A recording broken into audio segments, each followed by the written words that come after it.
Okay, so I am going to run you through a quick tutorial. I looked on YouTube forever and ever and ever, and all the stuff I can find on PhotoDirector is pretty old. Um, so I decided that maybe I should start documenting some of the stuff that I do and throwing it on YouTube, maybe to help out some other people that are like I am. PhotoDirector has been wonderful for the kind of things that I'm doing. Um, and I'm not sure why there's not a lot more people out there doing it. I use Photo Director. I use Power Director for my videos and bought the suite from Cyberlink. So, but I've been at kind of a loss. I've been doing a lot of stumbling and fumbling around trying to find how to do things on here because there's not a lot of tutorials out there. So what I'm going to run through today, I am in the Gen AI Studio, as you can see up here. I'm going to take an image that I used a different AI art program to create, and I'm going to extend it to see if I can get some different details and workings that I want to work with in um, the final image. But this is just the first step in a long process of steps that I take an AI art image and then move it through these steps in order to create a final artwork that's really personalized and really my vision of what I see. So let's pop open a let's see which one we're going to use here. I got all kinds of them in here that I think might be good to extend. Um, I think maybe we're going to do this one right here. And we're just going to click on extend and continue. And then it allows me, see, you've got all these settings over here for aspect ratios, but I really focus on custom because what I want to do is I don't necessarily need a lot more ground in this image. So I'm going to bring this up a little bit so that it's not trying to extend that too much. I want a little more height on these trees and the clouds above the castle. And I want a wider frame so that these dragons are a little bit smaller in the picture. So I think that's probably good right there. We'll click on generate, and this does use 2 credits to extend, which in here you have credits. You can also purchase credits. 200 credits is a lot of credits for 16 bucks. Credits can be used at any time within 1 year of purchase. I get 200 credits a month because I am on the yearly, I purchased the yearly plan of Power Director. Those credits expire at the end of the month. Ones that you purchase in here don't ever expire. So if you're running low on credits and you got to drop a few more credits in here, grab 200 or 500 at the time because these expire 1 year after purchase. So hopefully that helps. Like I said, I've already been stumbling around a lot um, to find ways to use PhotoDirector and get better at using it. So we're going to go ahead and click on generate. This is going to take a couple of minutes to process. Well, not even a couple of minutes, maybe 45 seconds to a minute to process. And then typically it gives me 2 different options to look at to decide which one I want to use moving forward. And I'll show you that in just a second when it pops up. But I hope you find this useful, especially if you're using PhotoDirector. And I hope to do a lot more of this as I move through the stages of an image, getting it ready to actually become an artwork that will be for sale on Kaosivity.com.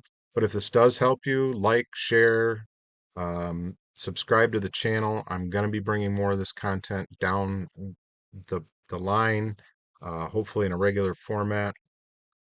Now, in here, now that it's generated the images, you can see I have 2 different images to choose from that are a little bit different.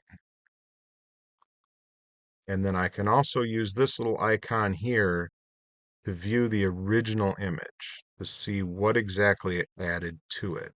See this one popped in a little bit of sky, kept the color scheme, kind of extended this here. Um, didn't really extend much here and here.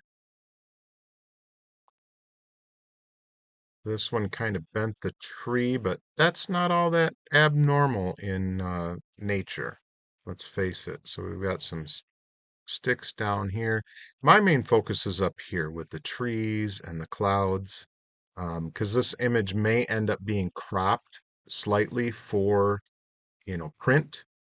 Um, so my main thing here is whether I like the trees and the clouds. That one kind of gives a circular pattern to the clouds right here, which is kind of neat. This one kind of darkens everything in. So even though we widened out a little bit and this tree trunk got bent, I think this is probably the image I'm going to go with just because what I was looking for is on the sky. And as you can see, there's some branches and things here that I'll have to edit out. Fine, no problem. Super simple and quick to do that. So I'm going to download and use this one. And then immediately I am going to save as more options, not the regular save as, the more options. And I'm going to rename the file. It is 132. So in order to keep my thing straight, I do steps like this. It's picture 132 and it's extended now. Now I'm going to scroll down. I do want it a PNG. I'm going to leave it as an sRGB right now because I have to change it to CYMK in order to do the edits according to print. And then it'll be resaved as probably Adobe for the final product. That's the super common RGB for print on demand or making prints yourself. But this is the important part. Somehow or another, at some point in time, I've had to resize several of these because this was checked and I'm not sure why. And it was giving me these little tiny 303 by 178 images that then I was like, how do I upsize this? And it was a whole mess. Keep original photo resolution. And we're going to export that real quick. And then I'll show you something else really quickly. That's all done. Skip my backup at this point in time. And I'm going to go back to the images and open them in Paint because this is a quick way to check um, the properties of the image. So in Paint, I can just click on Image Properties. It shows me the original image had a 120 DPI, which is no good for print.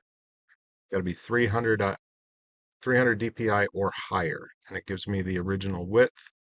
So we're going to get out of that one, and we're going to check the extended one. And now one thing that PhotoDirector does that's awesome when you do an extension, it automatically changes your resolution to 300 DPI. So I don't have to change put this into another program and change the resolution on it.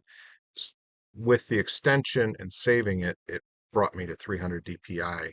And you can see that the width and height have changed slightly because of the extension that we did. So that's it in PhotoDirector 365. There is all kinds of tools that you can use, and I'm no expert. I'm just fumbling around and figuring things out as I learn to change my raw AI images into my own vision for what it could be. And I am going to do a little bit today about some tweaking and some object removal. So if you want to learn about how to do object removal in PhotoDirector 365, hang out with me and we'll do some stuff today. So I'm going to pull up this image, which I've already extended. If you haven't seen how to use the AI Extend feature in PhotoDirector 365, I already have a video out on that. Maybe I can remember to picture it here or here, or at least put it in the comments down below. You guys know I don't do a whole lot of editing and I'm not crazy about doing it. So let's load up this image and we're going to zoom it up a little bit just so we can kind of take a look at it. It's really actually a cool image, but there are some artifacts in here that need to be gotten rid of.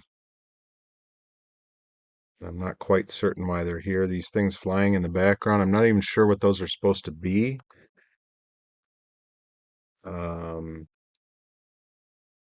Yeah, I think he's got to go.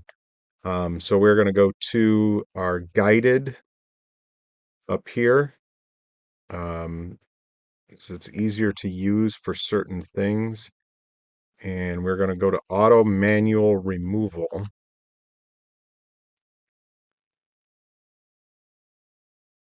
And typically what I start with is the click on the smart select to see what it gives me.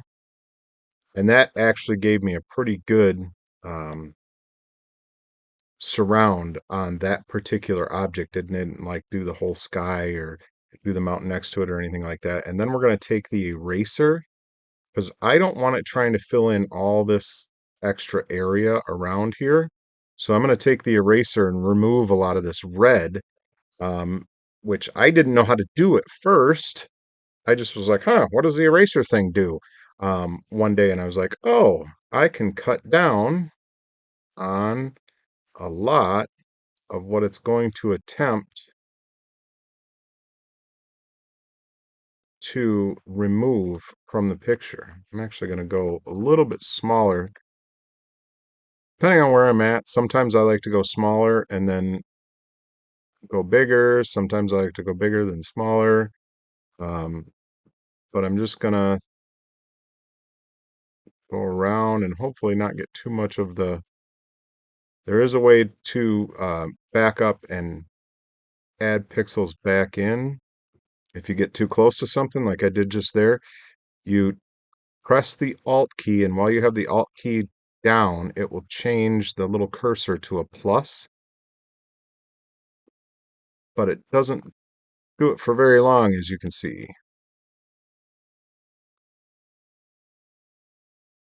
And you got to do it individually. Um, but as you can see, we can, if we got a little too close to something, sometimes these erasers go a little bit, especially when you're zoomed up. Um, they'll go a little bigger than what you think they should. My size is a 6. Let's see if we can take it down a little bit more. No, not really, because even at a 4 with the zoom up, it's taken about the same size chunk out of the... And I got a little spot right there. And you don't have to be necessarily perfect when you're doing this part of it. It's just the less you give it to play with, um, the better the AI will do. I have found I've had several where I gave it way too much to mess with and it took out way too much of the picture and or left it really blurry, which if that happens, I have figured out that you can go back in with object removal and redo it again a second time to see if it cleans up the image a little bit better. And a lot of times it does. So this is super handy because we all know that while AI can create these awesome images from text, they're not perfect. I've had lots of horns I've had to remove, extra feet, extra people, whoops, extra people, all kinds of stuff. So this comes in really handy if you're going to be editing your artwork properly because you don't want to just cover something up. It may leave artifacts that you can't see until it's printed. Um, and I mean, digital printing is as damn good as it gets, but I've had some stuff come out where it's in a cloud or something like that where it almost looks like the image was kind of messy and Um, with talking with the printer, it's not something that they can necessarily control. It's just that there's so many different colors in that section of cloud that the way that they bended on print, the way they blended while they were printing, um, ended up leaving it, a little bit muddy, I guess is the way they termed it. And it happens, and they try to be as good as they can. And the print on demand supplier I found, I am extremely impressed with the stuff they're doing. Um, I got some posters, some coffee mugs, which, oh, by the way, logoed merch is up on the website. I have prints available for 2 designs now. This will be a third design. I don't know if you can see it on this webcam, but got a Kaosivity t-shirt for myself. So if you like the logo, you like the stuff, it's all available on the website, kaosivity.com. Head over there, and the print on demand company we're using is amazing. I am really impressed with the stuff that I've gotten from them.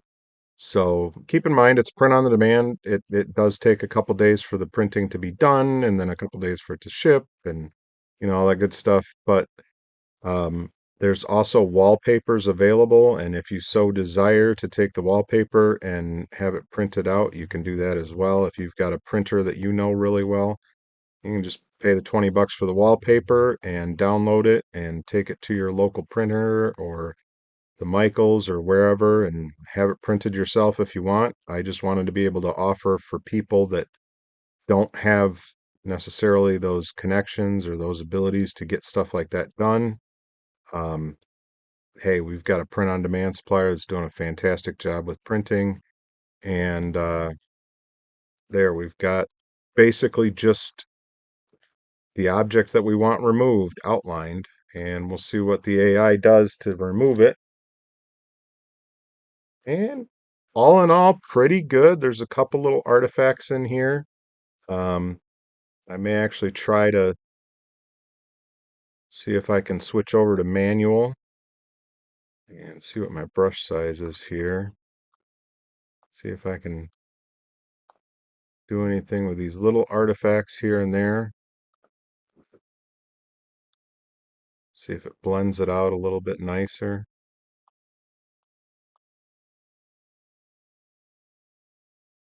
And we'll see what that accomplishes. Yeah, it did blend it out a little bit nicer, so I think I'll try it in here.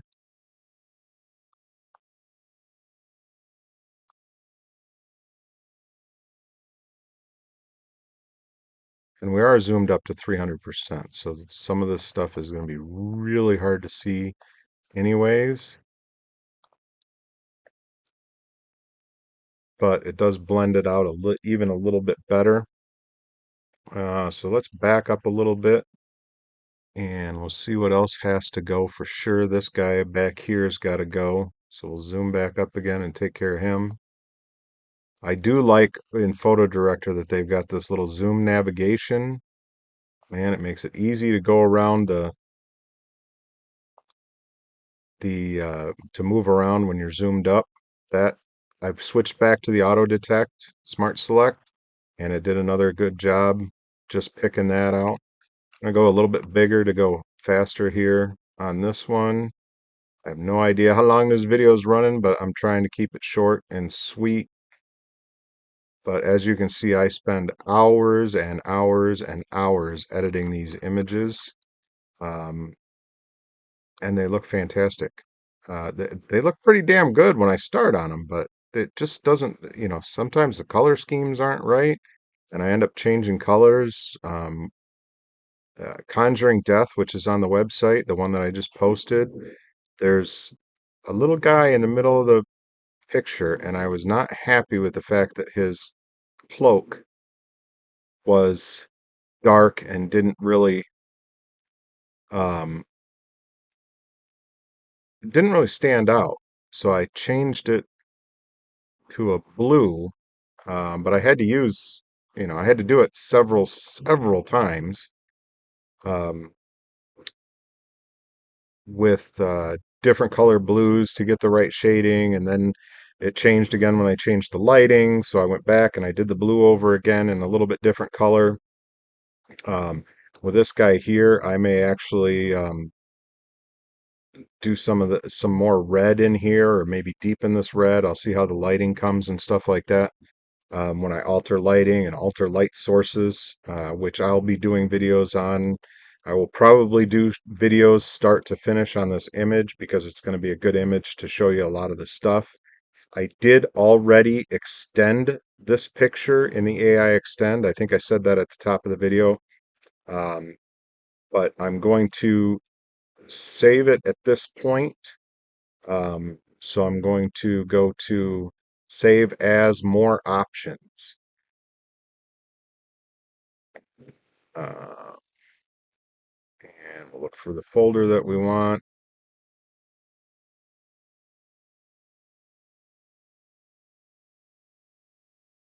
And I'm actually going to name this. Where's my name? There it is. Hey, 249 EXT step 1. That means I have worked on it. I'm going to save it as a PNG file. And I'm going to make sure that I keep the original photo resolution because this puppy's already at 300 DPI, which is perfect for printing. And then I'm going to export it. And that will. Hey guys, PhotoDirector365. Come along with me. This is, I don't know, part 3, I guess it would kind of be. We did image extend and we did some object removal. Still working on the same image. I'm going to pull that up and, oops, wrong folder. Um, we're going to do a little more work on the image. I will point out some stuff that I did do already to it. I was playing around with it yesterday and was like, hey, I really like this, really like that. I did turn it into a CMYK, which I will do a video on that. It's super simple. There's an online transfer tool um, to do that. But I am going to take, first off, my artwork, my print stuff is more long than square. And when I extended this, I didn't get very much on the sides at all. Uh, so I cropped it once and took out, I just kind of extended it in real dark black stuff. And I was like, that's not even worth it. But now that I'm into it a little bit, I'm like, I need to crop this a little bit to make it better. So we're going to do a crop and then we're going to talk about some things. Uh, oh, this is the wrong picture. Huh. Hold on a second, guys. We will pull up a different one. And by the way, Photo Director changed, uh, updated again, so they have a new main screen. But we will. Oh, step 2. I clicked on step 1, and we're in step 2. So we'll go to step 2. Now we'll crop this a little bit. I typically. Oh, let me slow that down a little bit. We are in guided, and we go to crop, rotate, flip. And it displays the width and the height, which is more of a 5:4 than a 16:9. What we need to do is unlock it, and that way we can crop it however we want to crop it. So I'm going to take away a little bit up here, probably right about to that star, and I'm going to take away a little bit down here. I still kind of want to leave that walkway in there, so we'll go right up to about there. And now we're more 1784 by 1208. That should give me a little bit closer. When I go to do it in print on demand, it may crop it a little bit more, but at least we're working on an image that's more the size of what I typically use. So we're all done with that. We clicked done. It eliminated everything outside of that, and we're going to click the arrow to go back to our main menu. Now, if you go back and look at the other video, or if you remember, or any of that kind of stuff, we pulled out some things in the sky.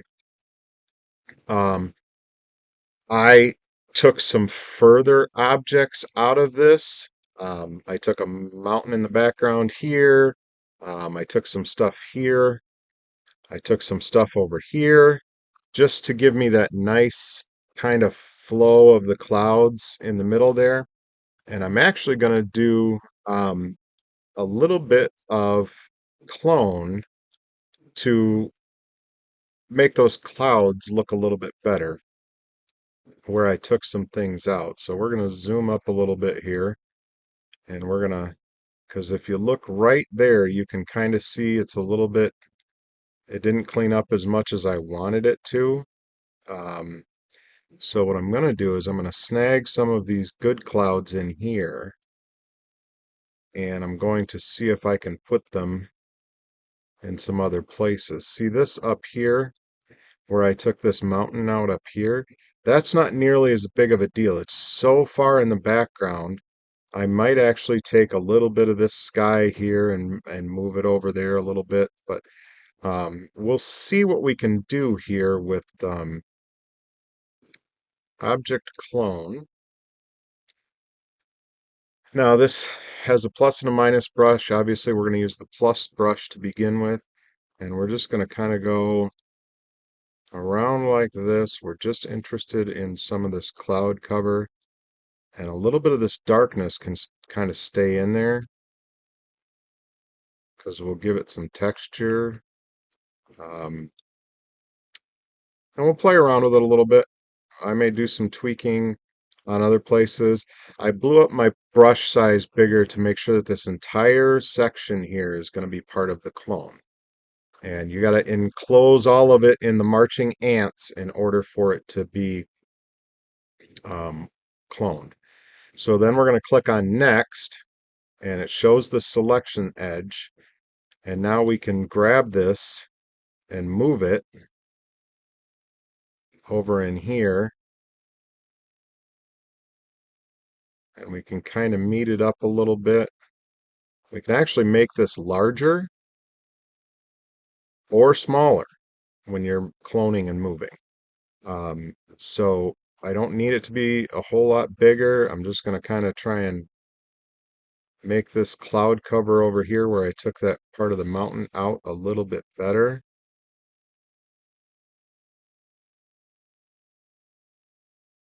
And I think that probably looks good right there.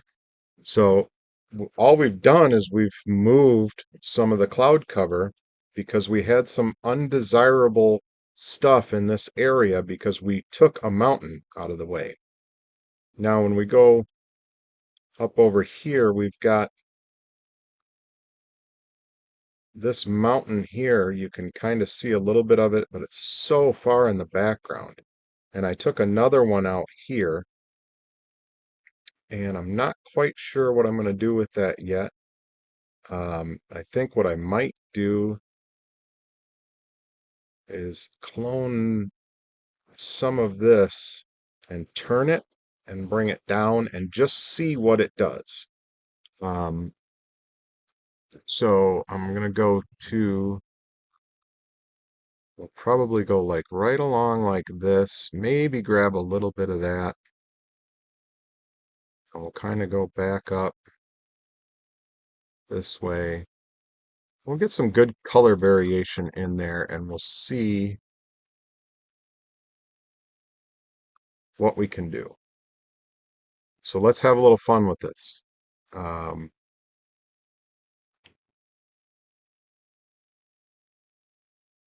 Now, if I flip it, let's see what it kind of looks like if I flip it and move it over here.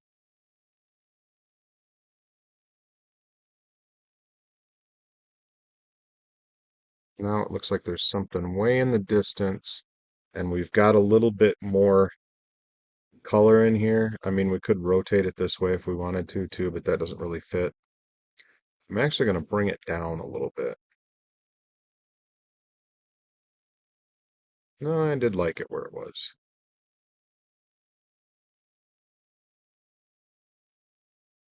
Right up in there. And now if we zoom back out, it just makes it look a little bit neater in those places where I took some things out. Now I've got some other stuff that I want to kind of consider in here. And I'm going to zoom back up again and I'm going to take a look at, I took a little shrub out over here. And I think I'm going to clone a little bit of this cloud and just bring it down. So I'm just going to take maybe a section like that. And we're just going to move it right about there. So this is the kind of stuff that I go through. I mean, there is a ton of things that need to be done to an AI image to really truly bring out what my envisionment for the whole thing was in the beginning. I mean, AI does this wonderful job of of taking my thoughts that I put in text and going, cool. Um, but it throws in so much extra stuff that I really can't.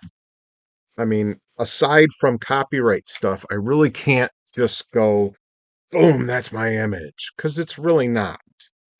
It really is not at this point in time.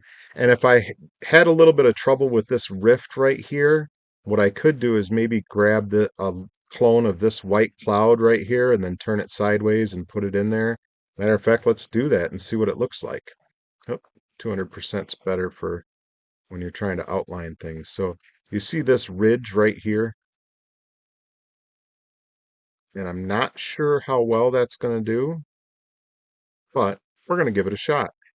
If we don't like it, oh, that's another thing. If you start the ants marching and you mess up, because see how I'm pointing at the screen like you guys can see my hand all the way down there.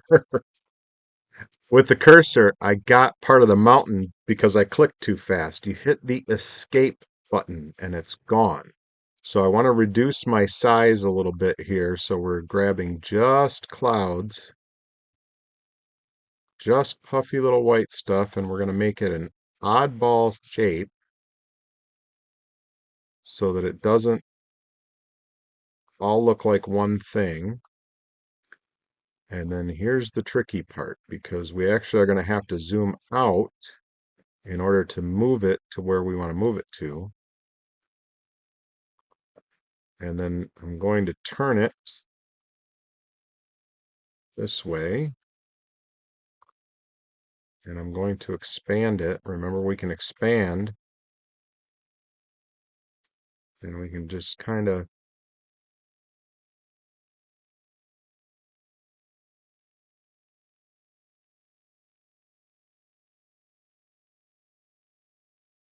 play around with it a little bit and get it in there so it looks a little bit different.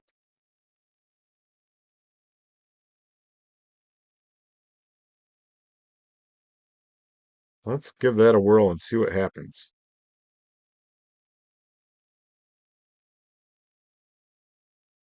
No, didn't really do what I wanted it to do. That's why there's this important little back button right here, and click it a few times and we're done. We got rid of it. You can also click clear, but I tend to use the back button because that's just the way I am. And after I add lighting and stuff to this, I'm thinking I might have a light source. There I go again, pointing at the screen like you guys can see it. Um, down in this corner to kind of cast off this way. That will be a tutorial in the future too. I'm going to take you through just about everything I do to this image in these videos here. So, but, oh, no, that wasn't what I wanted to do.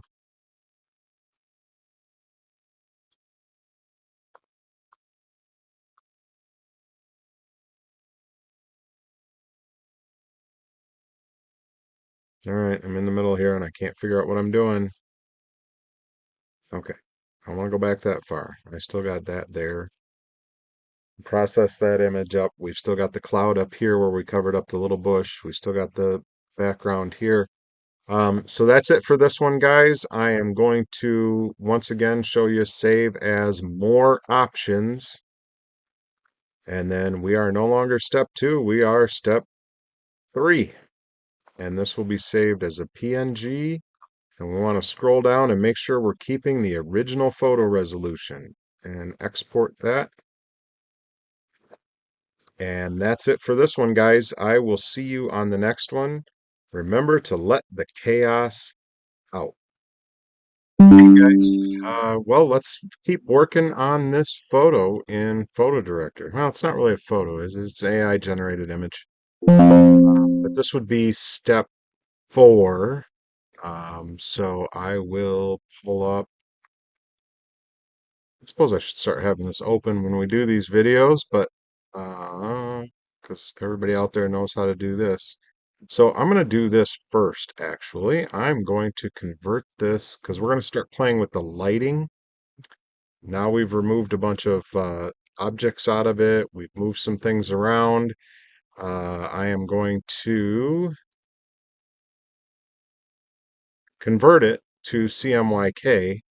And if you don't know what CMYK is versus RGB, CMYK is what a printer prints in. So it uses cyan, magenta, yellow, and the K they call key for black. I don't understand that, but either way, that's beyond this old coot's, realm of expertise. I won't do a video about RGB versus CMYK because there's many of them out there on YouTube. If you want to know, like in depth, what the difference is between RGB and CMYK, search it out on YouTube. There are plenty of videos that explain it a lot better than I can. But what I need to know, what you need to know, why I do this is because aside from the downloadable wallpapers that these images are available in, I also have them available print on demand in, posters and a premium art style print that's on a museum quality paper. Um, but those printers print in CMYK. So, in order for me to get an idea of what it looks like or what the final printed product will look like, I like to play with it in CMYK while I'm specifically doing anything with lighting, brightness, contrast, colors, any of those things. I want to be working on a file that's in CMYK so that I don't have to get a proof in the mail and go, oh my God, this is way different than what it shows on the screen because they are two different things.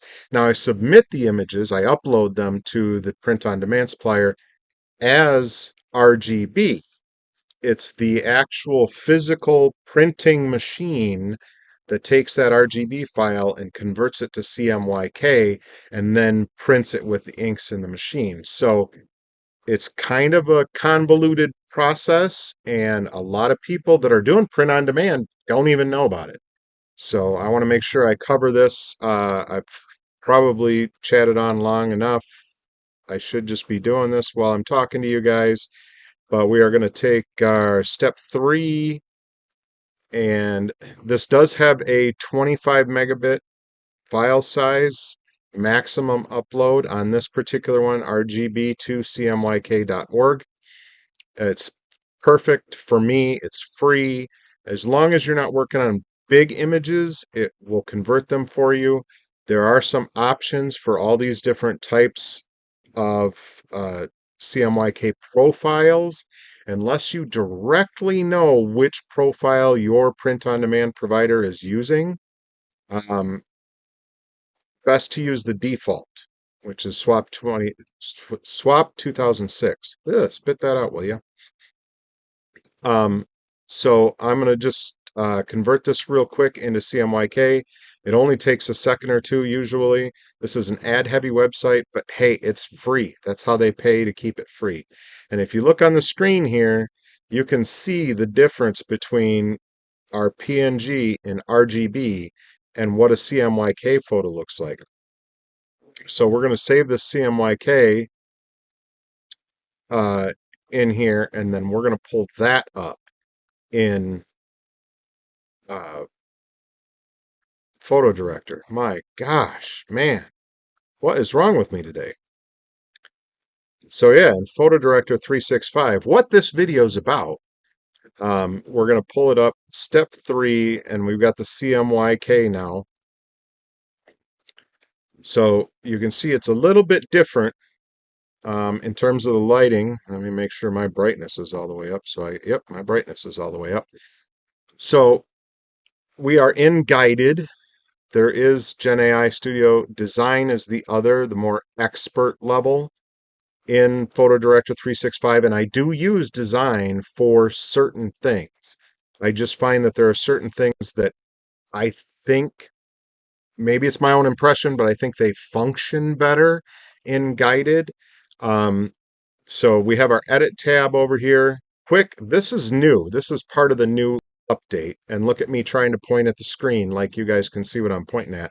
Here where my mouse is, this new quick, it's got some just shortcuts, I guess you would consider it. Um, but up until today, that wasn't there, so it was edit, enhance, portrait, effects. So we have under edit, obviously crop, rotate, flip. We've done resize. If you need to downscale the picture, that's fine. Resize in here doesn't seem to do anything other than downsize the picture. I will show you in GIMP, which I do use for upgrading um, or upscaling. Sometimes when you do a conversion, you end up with a DPI that's lower than 300, which 300 DPI is what you want to print at. So I will use GIMP to resize the image according to the resolution. And it does a really good job of doing that to make sure that it's at 300 DPI when I submit it for mock-ups for print on demand. We also have the auto manual removal, which we used in one of the other videos. Wire removal, which I haven't really used yet. You've got blur and focus tools, object move and object clone, which we used object clone. Object move works exactly the same, except for you take that object and move it somewhere else. You don't take a copy of it and can adjust it in the photograph like we did with the clouds on the last one. Smart patch I have not used yet. Replace, extend. I showed you the extend in the first video in this series.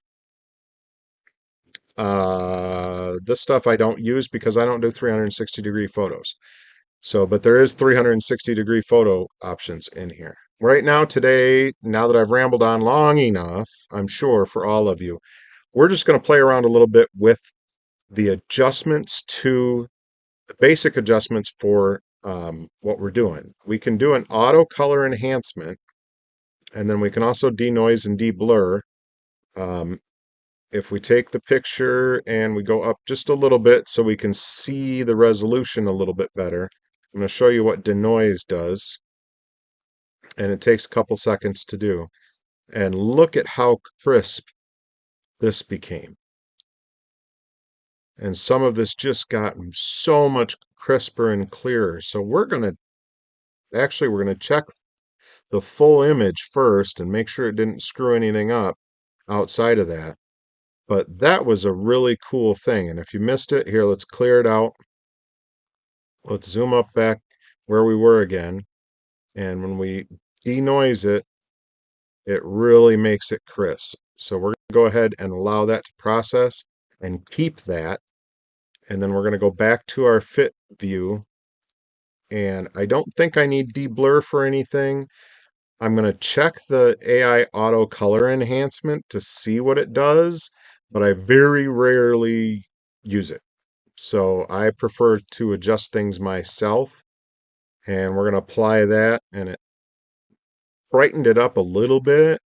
It didn't really do much for it. I mean, I can I can do that in 2 seconds on so what we're going to do is we're going to go into the adjustment tab, and we don't need to worry about white balance, I don't think, because I'm pretty happy with where this is at. I mean, if I make it bluer or I make it yellower, the nice things about these sliders in uh, PhotoDirector is that if you just double click on them, they go back to zero. Then you move way over here and you just double click and it goes back to zero. So we make it real purple, which I love purple, but no. So I'm not worried about white balance. I'm going to uncheck that. Well, I don't have to uncheck it. I can just close it. What I'm going to do, I'm not going to worry about level. I'm not going to worry about color in this video because we will play with that later. What I am going to deal with is sharpness, clarity, haze, saturation, vibrance, and the exposure, contrast, brightest, darkest levels. What I like to do is start with sharpness, and I want to be up about 100 zoom so that I'm at least looking at it a little bit closer. And as I move this slider, you guys should see this really jump to life. And we might be getting a little too much there. Sorry, I've got to kind of look in. I might zoom this up again just to get a better look at him and the door behind him. Because when you've got too much sharpness, it actually starts to fade some of the crispness. Crispness. Sorry about that, guys. So I think now we're starting to go the other way. I'm gonna go back to 100% just so I can get a little wider view. I think I want to be right around 60, 65 maybe. Yeah, I think 65 is pretty good. So I'm just gonna 65 right there. Now I'm gonna look around a little bit just to see, and this little navigation pane, if I want to see down here in this corner, I just move it out of the way. But yeah, that really sharpened things up, especially this door and the ornate carvings and things on it. Oops, get over there. Put you back where you belong. So I'm happy with the sharpness there. Now I'm going to play with the clarity a little bit, and I usually go darker on the clarity rather than lighter. And I want to get some of the clouds in this too. So if I go lighter with the clarity,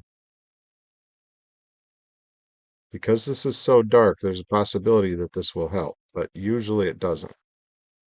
But if I start to go darker with the clarity, as I slide towards the black, it's going to help the sharpness, particularly in the mountains and stuff. So we'll go back, and then we're going to get some more clarity in the distance, which is really cool. I think I'm going to be about 65 on that too. Now, every photo is different. Every image is different. This one happens to be 65 sharpness and 65 clarity that I'm happy with. But that doesn't mean that every photo is 65 and 65 because it all depends on the coloration. There's a ton of things that can play into that. And now we're going to play with the contrast just a little bit and see what we get up here. You know, that's taking away some of the sharpness that we got out of it. But if we go too, well, actually, see, if we go too far that way, hang on, let me take a look at this. Like I said, I put time into these. This is not a, oh, here, let me quick do this and let me quick do that. I really want to know what this guy and the door behind him are getting out of the contrast. See how much he darkens up? And then if we bring it back the other way, We get a little more definition. So this is a case where negative contrast is actually helping what we're looking for. So let me take a look at yeah, that turned out pretty darn good. Now on this, you can't see it because my head's in the way. Down here on the lower portion of the screen, there is a clear where you can reset everything before you do anything. Because once I hit this back button up here next to adjustments, it's going to process the image according to what we just set. And I can go through and I can set everything and then process it, but I have found, at least to my eye, when I set everything and then I process it, the image shifts some through the processing. So I deal with contrast, clarity, and sharpness first because those are going to make the detail pop. And then we'll start dealing with color and that kind of thing. I think this video has probably gone on long enough, so I will end it here. I will save this as a step 4, and we will pick up in the next video dealing with the color. I will export this as step 4, and once I have step 4 in there, I'm going to again go over and put it, don't put it in JPEG, put it in PNG. I am going to go over and I will CMYK it again just because I want that color correction. I want to know what the print looks like. And there may not be a big difference. I just want to know with the conversion. So when we come back for the next video, I will have converted it back into CMYK, and I won't make you guys sit through me loading it. I'll actually have it on the screen. It will be step 4 in CMYK, and we'll do a little bit with the color in the next video. So that's it for today, guys. Thanks for hanging out with me. There should be a video up here somewhere. I don't know. It's an end card. It will be part of this series. So if you've missed any of it, go back and look. And we will see you on the next, guys. Remember, let the chaos out, guys. Be creative. Hey, guys, welcome back for step 5 now of this image that we're working on. And thanks for hanging out with me. I hope that this is helping those of you that are not familiar with PhotoDirector365. PhotoDirector, as far as I know, does have a free uh, platform that doesn't have all of these options on it. I got this because I had played around in GIMP, played around in some other things, just image wise. I liked the layout of this. I liked the tools that were available in it in this version. And I also needed a video editing software. I know I don't do much editing to my videos, but maybe someday in the future I'll get some snazzy little effects and put them in or whatever, but probably not. That's just not me. Um, so but I wanted I used Power Director before and I knew it was good stuff, but I had used I think it was the free version years ago, and I was like, oh man, and they had a sweet deal on it, Christmas. They had a sweet deal on the whole thing. It was called the Director's Suite. The Director's Suite included, Power Director, Audio Director, Color Director, Photo Director, and then there was an optional add-on for Promeo, which is a social media thing. But be honest with you, I haven't really used it. Haven't really been in there and played around and figured it out just because I'm doing the social media thing my way, and someday if I have some time I'll get in there and dig around and play with it. But I got a really good deal on the package for the whole year. Um, and I not currently an affiliate. This is not sponsored series. Um, at some point in time, if I am an affiliate, you'll start to see my affiliate link pop up because they've got great stuff. I really like this software. It's super user friendly. Where GIMP is just as powerful as Photoshop is. Photoshop's extremely expensive, especially if you want all the add-ons. And GIMP is, there's a high level of learning you have to do. It's a high entry point. It's a big, like, you got to get the knowledge to get there to do the things that you want to do. And in this, while it seems like there's a lot, you can play around with so much and it seems to be named appropriately. Whereas in GIMP, a lot of the things are named kind of funny. So what does this do? What does that do? There's still a lot in here that I don't know what it does, but I can play around with it and hit that back button and go, oh, that's what that did. That didn't help me at all. So I'll move on to the next thing. So here we are with this one, and we're going to play around a little bit with color. And we're going to be in the adjustments again where we were before. And this section here, brightest, bright, midtone, dark, and darkest, that is in these type of images what I play around with kind of last. I want to play with the color, and I may not adjust that stuff much at all. I may just want a few of the really dark things to pop, and I may want a few of the really bright things to pop. So we're just going to play mostly with, we're going to start here in what they call tinge, where we did clarity before. So we've already done our clarity on this, and we could do a little bit more, but what I found in the past is it doesn't do a whole lot more. So I get it to where I'm happy with, I save it, and then I come back into it. And with vibrance, you can turn up just purely the color, but you're going to go through a color scale. So it's going to get greener, and then it's going to get bluer, and then it's going to get kind of a purpley to it. So, and again, remember, a double click puts you back to 0.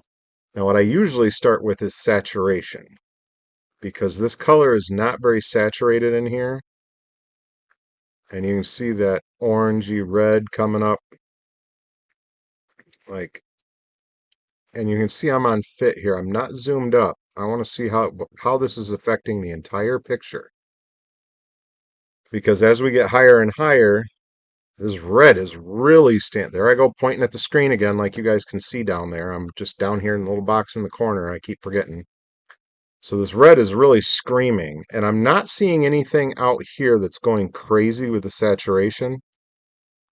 Now, obviously, if you desaturate it, it's black and white. So I think I'm going to start in this area here. I don't want to do too much with saturation because I can always do a little bit more with the actual colors. So I'm going to get it to a kind of an orangey red that I really like on the doorway behind the demon. And once I actually set the saturation, which that's way too high, it's like popping off the screen. So I think I'm going to go about 50 on saturation, and then we're going to play a little bit with the vibrance and just see what it brings out. See how green the mountains got in the background behind him?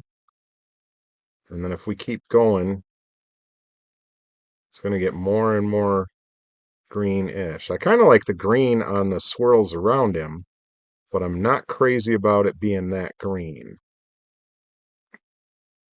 So we'll see what happens. For now, I'm going to leave vibrance alone. I'm going to reset it to 0 because we're going to go play with colors. And we can also play with dehaze in this situation too.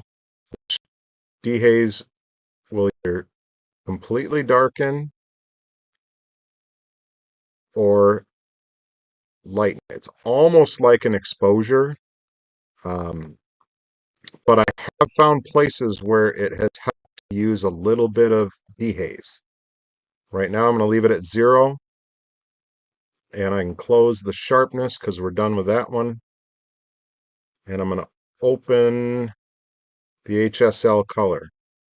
I'm going to start with hue. Hue, saturation, and lightness are all 3 different scales that you can use in here. And you can see by the sliders, the red goes from yellow to magenta. I mean, you can really attack this red. And I don't think I really want to attack it that much. Matter of fact, I think I'm going to lean a little lighter towards the yellowy oranges. Um, Let me just take a look. And yeah, that's actually pretty nice with the red there. But let me see what we get when we start to bring in orange. Oh, now that's really cool.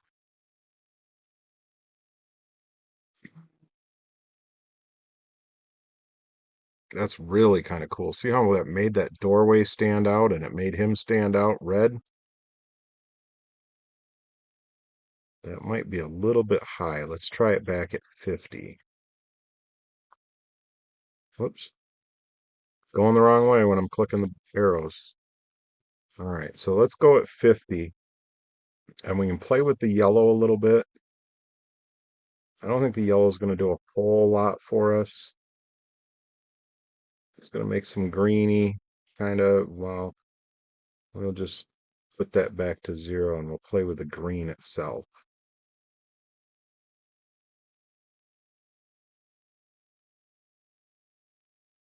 Look at how that aqua pops in the swirls around him. That's really cool. And we also get more green here in the mountains. We'll zoom up just a little bit.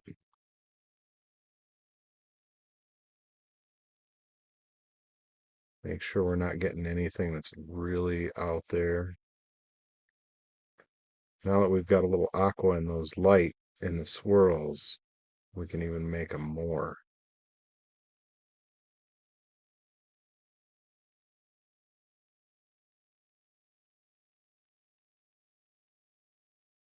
Maybe. I'm not seeing a whole lot of difference there, but if we bring in the blue,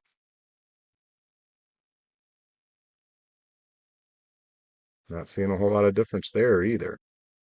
So if I don't see a lot of difference, I reset the values to 0 because I don't want it to, when I do something else, all of a sudden pop out of nowhere.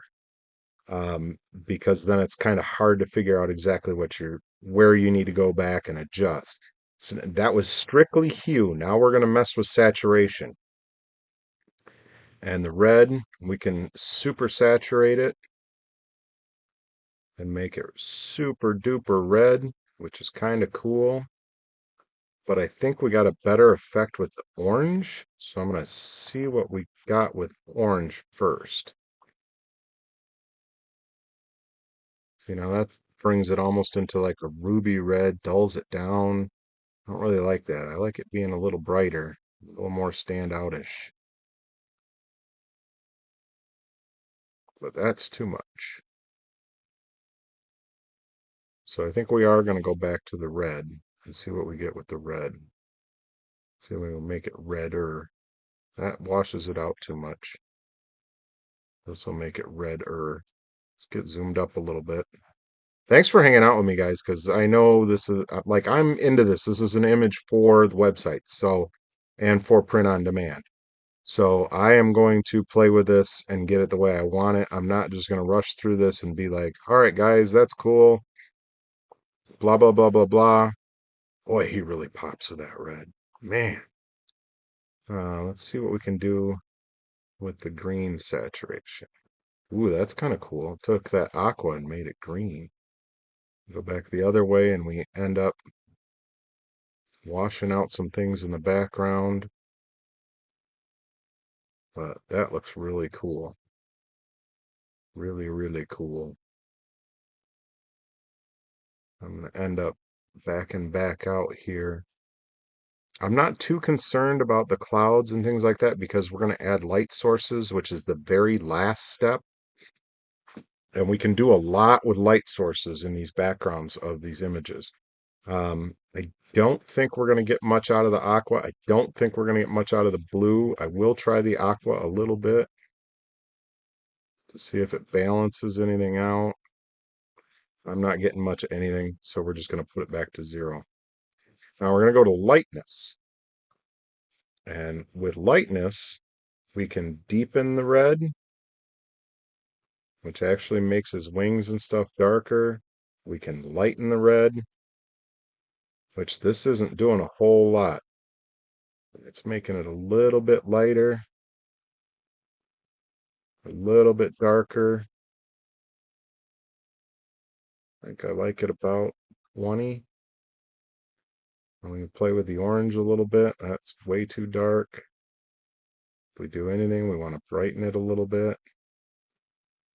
That's pretty cool. See what the yellow does. Ooh, that brightens things up a lot.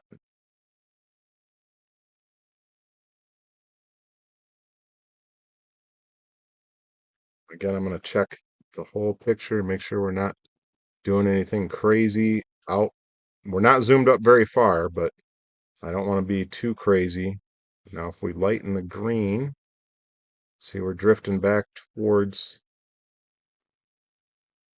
we darken the green. I think we're getting too dark in the background, so I think we're going to put it at 0. And we already know the aqua blue, purple, and magenta aren't really doing a whole lot with the picture at all. So we covered hue, saturation, lightness.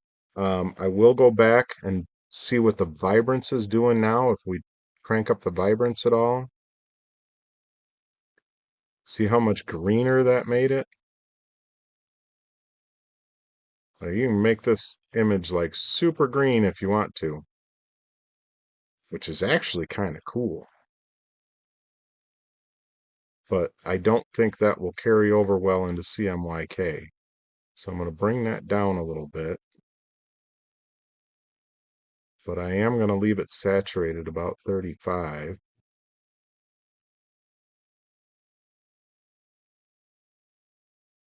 And that looks pretty darn cool.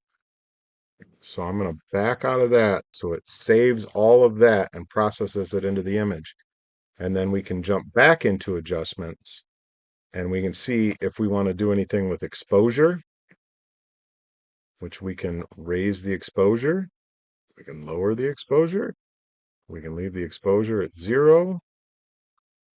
Sometimes I like to just throw a little bit in there. That's probably too much. That might be okay.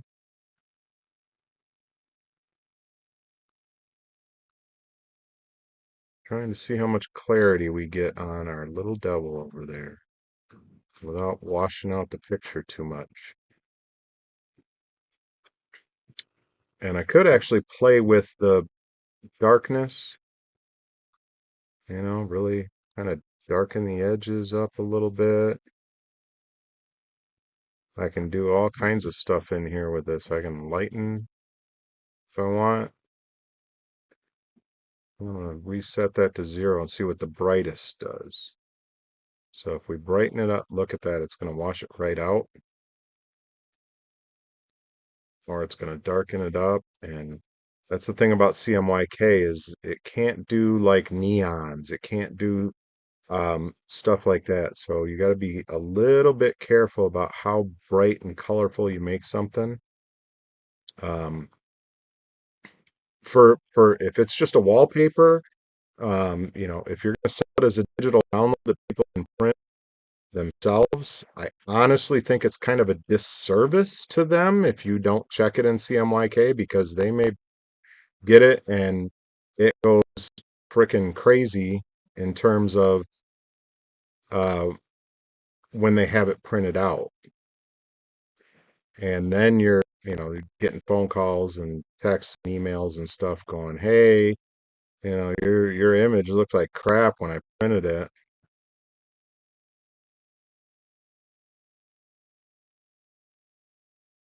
All right, reset to 0 on dark. And let me do that again. Because I don't think I want it darker, but I don't think I want it much lighter either. Again, we got to zoom up and check our dude.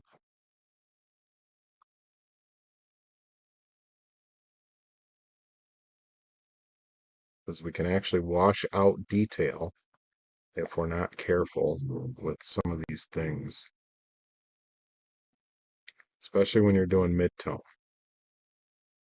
And then we can play with the darkness. See, it's nice that they break it into dark and darkest because you can affect the image in different ways with these two different settings.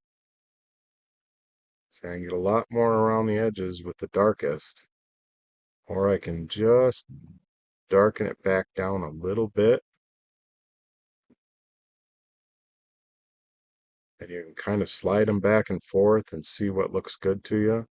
I mean, I really like this. This is really kind of nice right here. Um, and I'm sure I've talked long enough on this video, but color is one of the most important parts of the image. It's really going to put your personal spin on this image.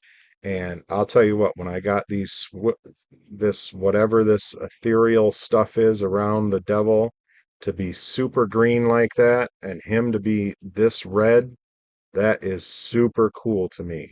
That was completely what I had in my mind. Like, this guy's a devil. He's red, you know? And then the magic swirls around him, it was kind of white and stuff. I'm like, that's kind of plain and, Spartan, and, who cares about all that stuff? I am going to click the back arrow because I like this right now. I really like this. I like the way the greens did back here and over here. And I am going to save this as step 5, and we will be back for step 6. And once again, I will have transferred this back into CMYK. See, I can save this as a TIFF file in here, but I still only have RGB options to save it in. So I'm better off saving it in a PNG in the standard RGB. And that's our video lesson for today, guys. I will see you on the next one.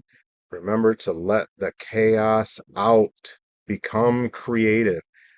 I don't know anything about any of this stuff. I'm just playing around and seeing what works. You guys can do that too. So if you have creativity, start playing around. And we'll see you on the next one. Hey guys, thanks for hanging out with me today. Today I am going to go over how I use lights and lighting in the images, and that means we're getting close to the end here of this particular series with this particular image. I've got it all booted up here. You can see that I am at step 5.1. And after we did the colorization and changed everything in the last video, I noticed up here in the clouds that I was not liking the way a certain part of it was looking. So I went back into Object Clone and moved some other clouds into that area to make it a little bit better looking. So that's why it's a 5.1. I did put it in CMYK so that I can see it clearly in terms of how the print is going to look. Again, I'll harp on this over and over and over again.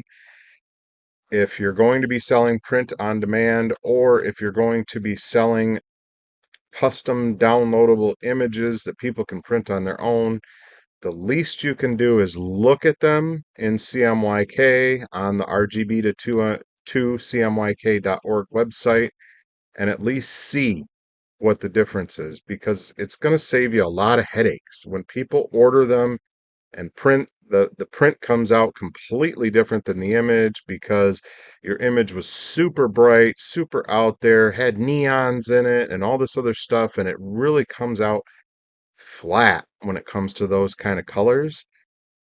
Your customers aren't going to be happy. So why not take the step and look at it in CMYK and see what you're dealing with?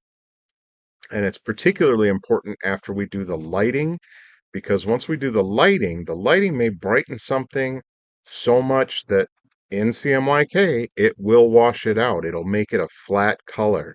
And we may have to come back in and do a different lighting scheme. But here we are in PhotoDirector365. I'll get off my pedestal and I'll go through this with you guys.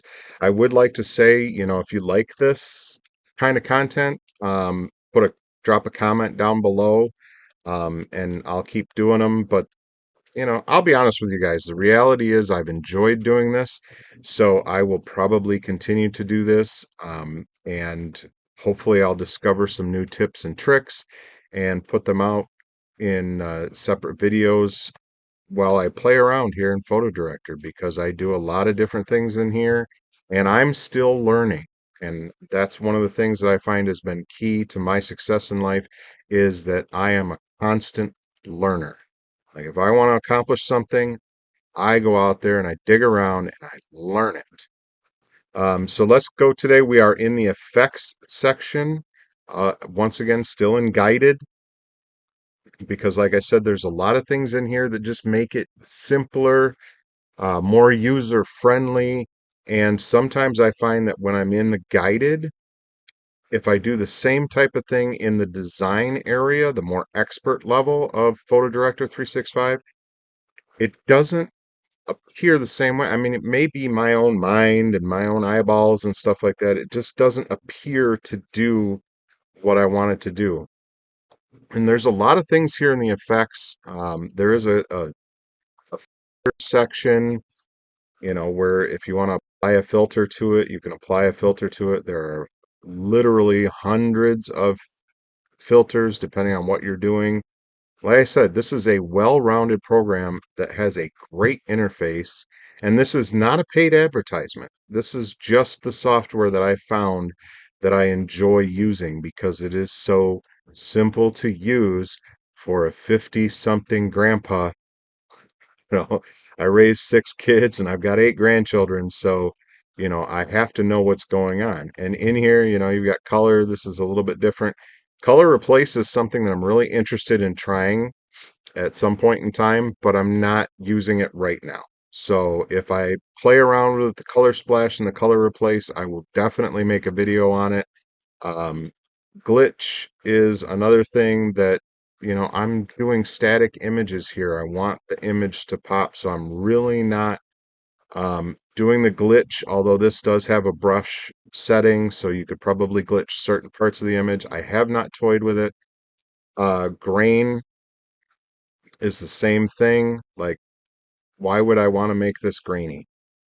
You can adjust the strength of the graininess, but there again, it's an image that's going to be print on demand. It's going to be someone's poster. It's going to be someone's premium print that they're going to have framed on the wall of their man cave, or they bring out when they play Dungeons and Dragons with their friends, or what have you.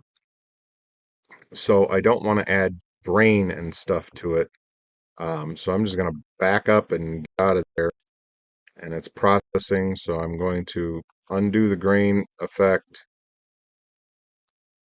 And I did denoise this a little bit just to see if there was a difference before I started this video. There's image fusion where you can fuse images into it. There's a different way to do that in design, which I prefer, which is actually layering it. You can affect the size and mask out things, and that's a whole different ball game. Picture to painting is kind of cool. I haven't messed with it a whole lot, but it does give you, there are tons of options in here, is what I'm trying to say. And again, this is not a paid advertisement for the software. I'm just really impressed with it and I like the way that it works. So if you're looking for something, I haven't even looked. I believe there is a free platform to play around with. I must have gone in free for some type of a trial or something just to see how it looked before I used it. But I have been having a lot of fun with this. So let's get into the light and lens effects. I haven't played much with Black Mist and Bokeh, and I have not done photo animation or dispersion. I played with light rays, sparkles, and light hits. And we're going to go with light rays first. Wow, look at that. So first things first, up here, we've got single source light rays, and then we've got directional light rays. And the directional light rays, as you can see, this is coming from that direction. You can switch it around and make it come from that direction or this direction. And this is one of the things that I'm going to play with to see what it does um, in terms of directionality of what we've got going on here. Um, but first, we're going to start off up at the top. And I realized on my last video, guys, that my head was in the way of when I was adjusting colors and stuff like that. So I did adjust the box a little bit smaller, and I'll try and be a little bit more mindful about working up in this area, whether I have to close up some boxes or something like that. But we got to turn that intensity down because it is way too bright. Um, and just to see what we're going to get, I'm going to set the intensity about 10. I'm going to change the length. You can actually change the length of the light rays. Because I don't want it to have a huge effect. And I may not end up going with this at all. I'm just kind of playing around in here to look and see what's going on. Threshold is like how you see what it's doing there. So I want my threshold about there, if anything. And then you can adjust the softness too, which we've already adjusted a lot of it. So the softness, like you can see up here, you can see some of it. And I kind of like that coming through the clouds there. It kind of gives a little bit of a directionality behind the clouds. The hue of it, we can play around with to see how that affects the colors in the background. That's going to blue out some of the stuff. Obviously, the saturation too. Where's the bluing? Because what I'm trying to do is in our color section, I really got the background a lot greener than what I wanted it. So if you desaturate it, it kind of turns into a white light, which can see how it's affecting the green here and the green up here.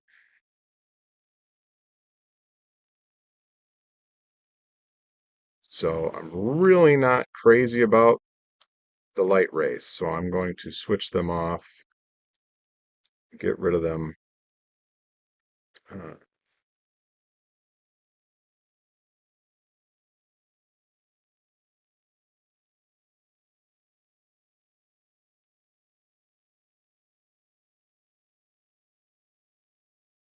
it does make it a little bit difficult to, whoops,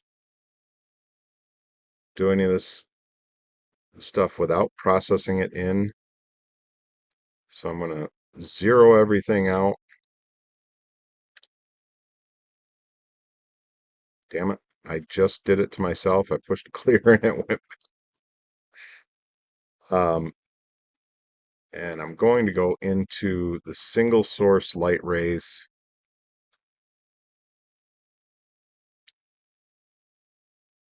Because you see this little red dot here, I can move where the light rays are coming from. I can literally put them down here in the corner. I can put them up here behind the clouds so that they're coming down in a direction. And I think what I'm going to start with is I'm going to start with it down here.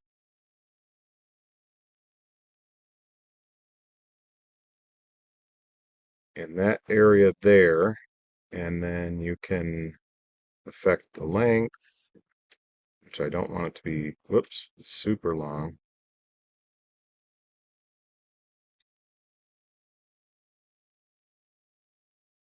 See how that affects the length of the light rays? I don't want to get it. Let's go make it turn our intensity down. That's part of the problem. So turning our intensity down.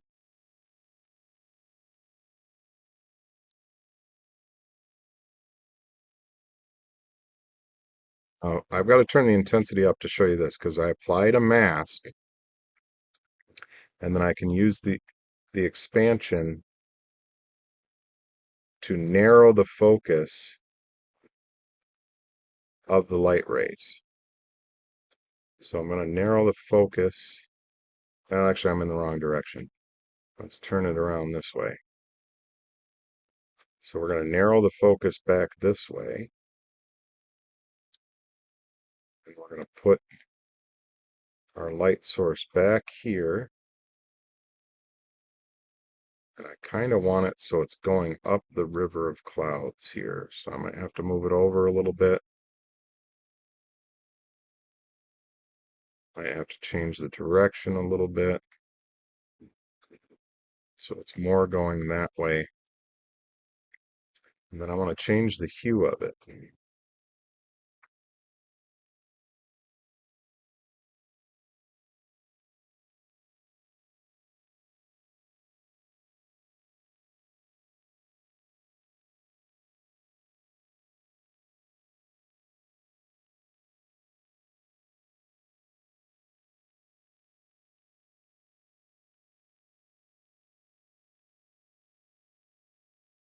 So I'm not certain I'm going to go with this, but this is a way to affect the colorization in the background, what we've got going on.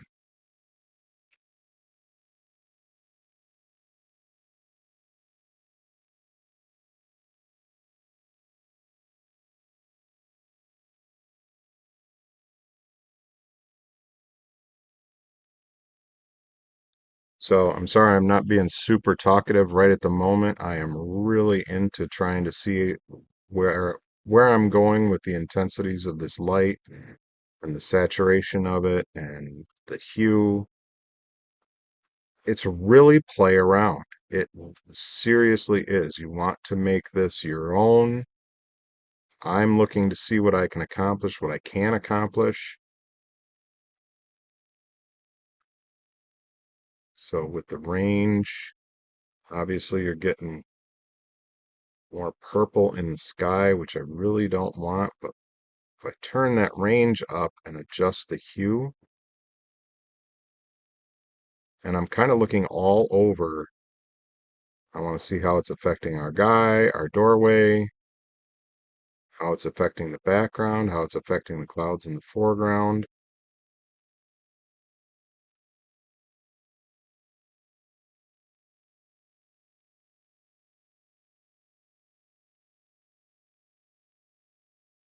And it's a matter of finding a color that I really want in those clouds up there too, which that blue's pretty cool.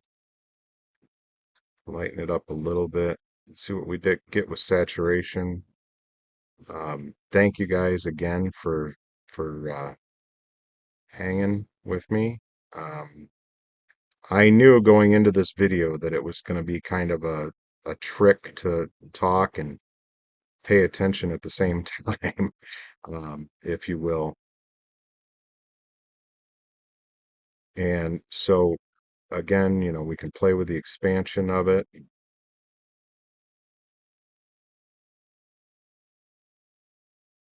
change the direction of it.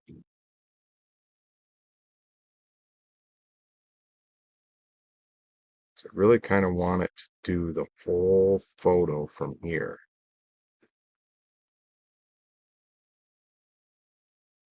I may just move this over a little bit closer to the corner.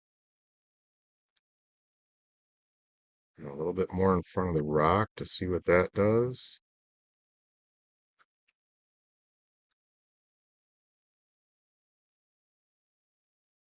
Put it down in the clouds.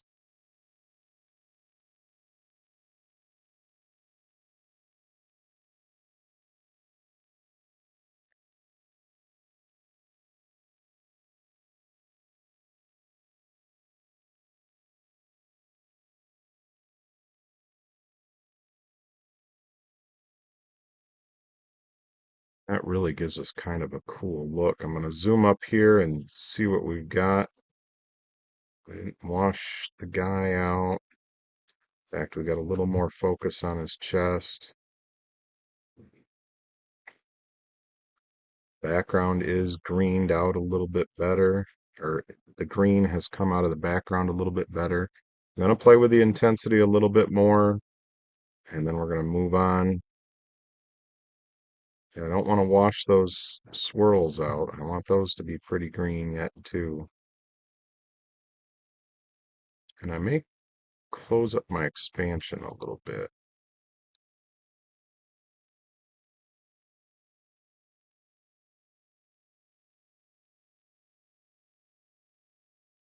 Kind of like there.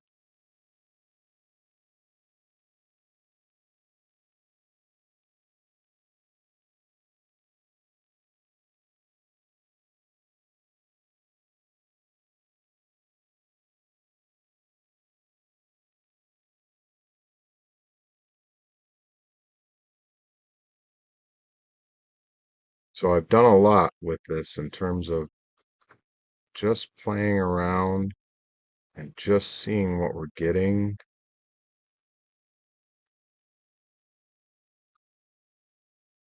And this may not be the only light hit we do, but I really kind of like what that did right there. So I'm going to process that. I'm going to go into sparkles. I may play around with this a little bit more. This confused me the most with sparkles. Like this video may not be the final thing. I may come back in here and play with the lighting a little bit more, but I don't want to keep you guys on here for an hour and a half while I play with this. Um, Again, I put a lot of work into my images.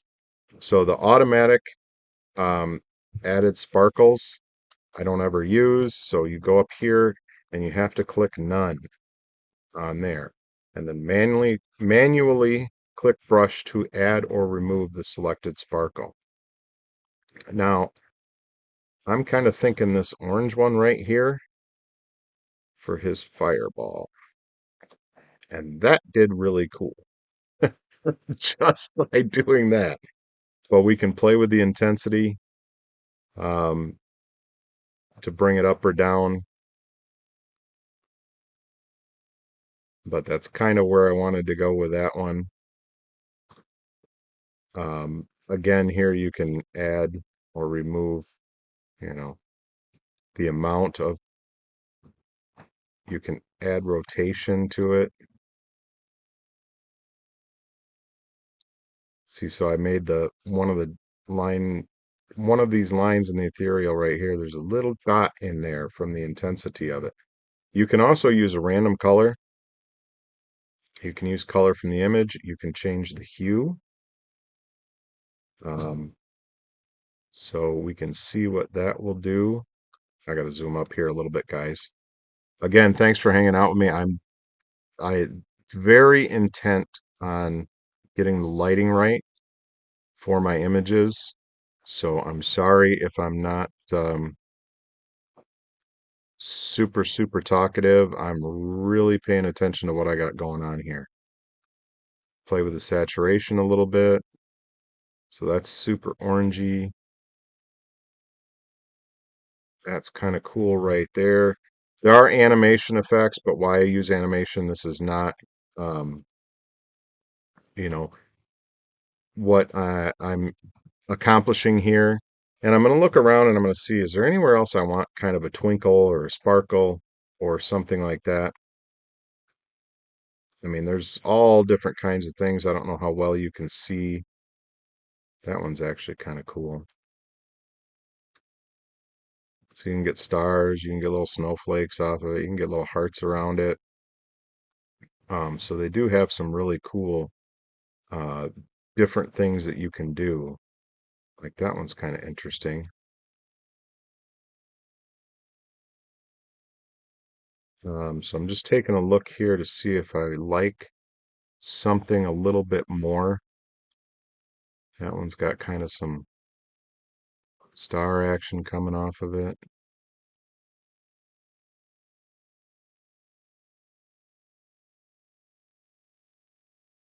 I kind of like that one. That one's cooler. I like that one a little bit more. So you can play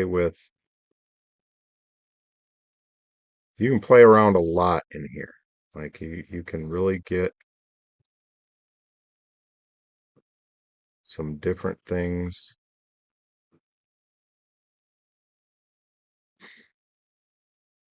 And again, I've changed that. So, ooh, see what that just did? It almost went into a green similar to the swirly stuff around.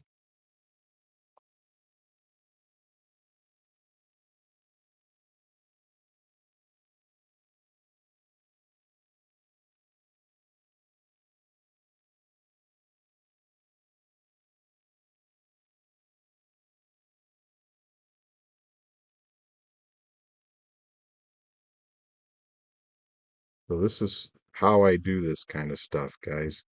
A little at a time, monkeying around, and the more you monkey, the more you figure out that you get exactly what you want,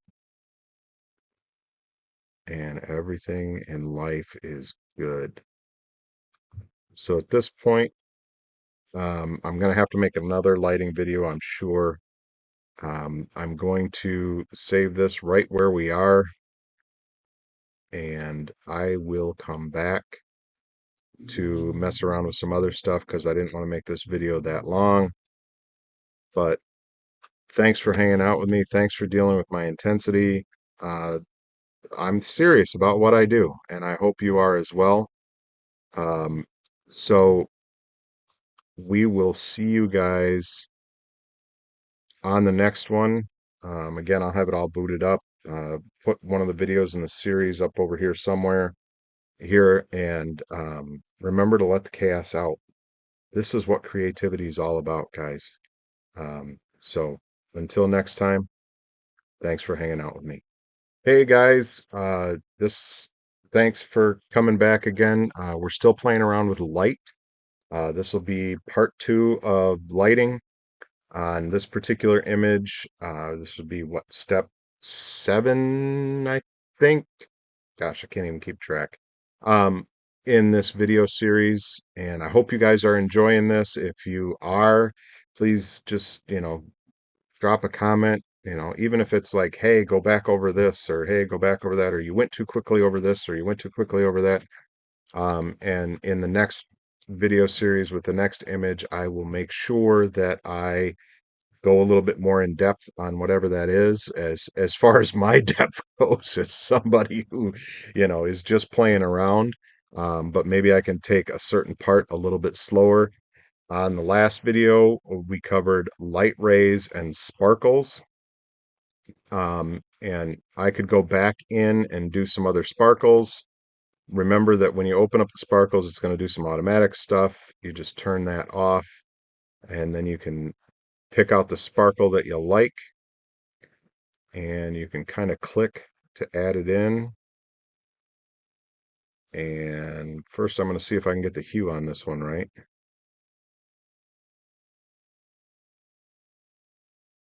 That's not allowing me to do that. So I'm going to undo that one, which sets me back to the let's see here. I want something a little bit different. So that one's really intense. Ooh, that's cool. Clicked the random color and look what it did. Gave me something a little bit closer to what we were doing. I can play with the hue a little bit.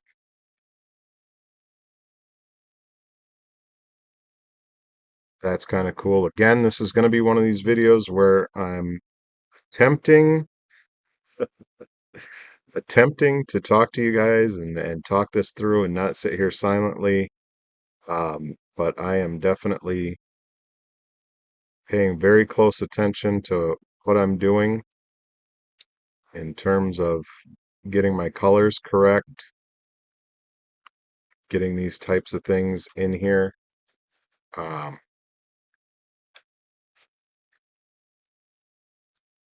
and that might be a little too intense.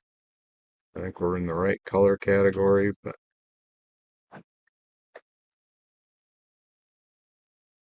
oops. The mount works quickly when you go down. When you go up,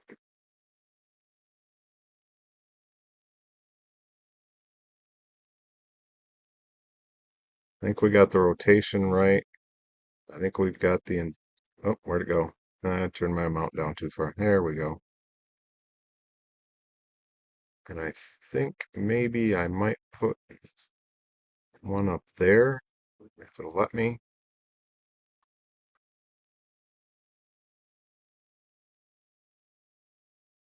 Like it did. Oh, it's going to control the intensity of both of them. See, I'm playing around. I don't know what I'm doing, and that's fine. Um, I'm just going to undo that one.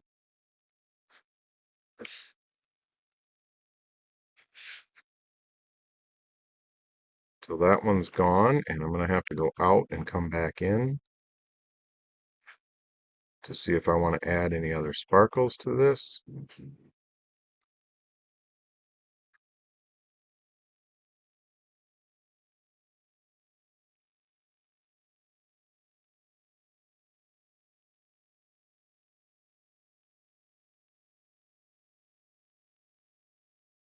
It's not, there we go.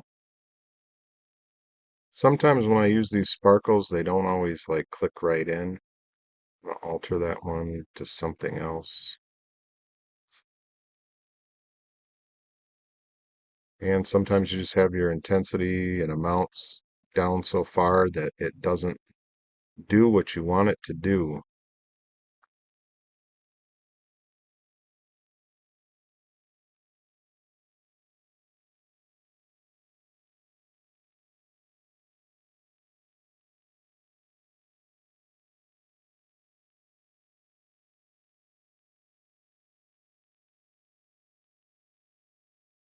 And I'm just trying to get, I don't want something that's super, super distracting up there.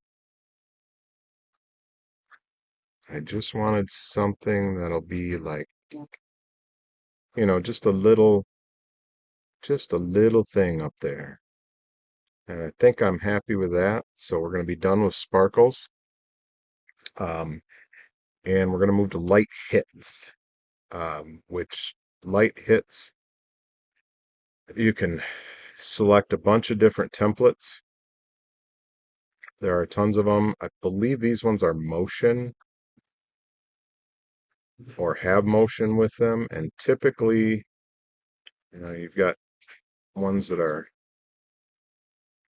oops, we got to get out to fit here. So I really don't want that way behind him. If anything, I kind of want this.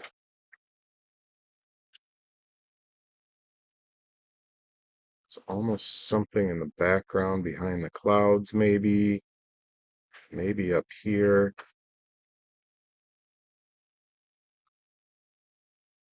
I'm thinking maybe up in that area there. And so we can play with the hue.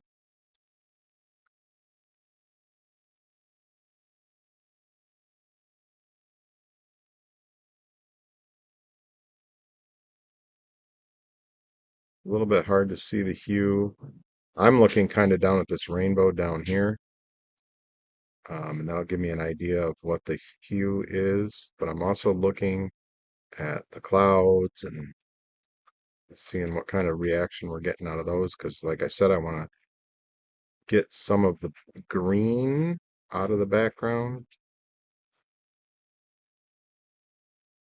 Play with the saturation a little bit. That's not really doing a whole lot. So I'm going to set that to 0.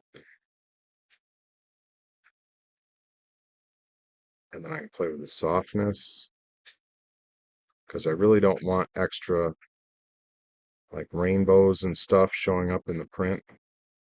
So I really want to soften it up. And then I'm going to take the fade way down because I just want this to be an alternate light source. Mess with the contrast a little bit. That sucks it in a little bit more. Now, obviously the brightness we can do. I just want something up there that's giving me a little bit more light up in that top edge. Kind of like that. Ooh, smooth the fade, and I got a little bit better. Play with the hue a little more. That looks pretty cool.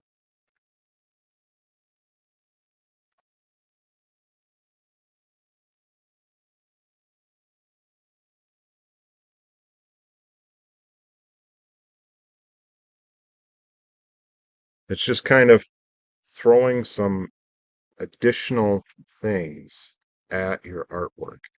It's all about making it your own. And I really like that. I'm going to play around one more here, um, just because I like to. That one, and I'm going to see, just for giggles, where's my,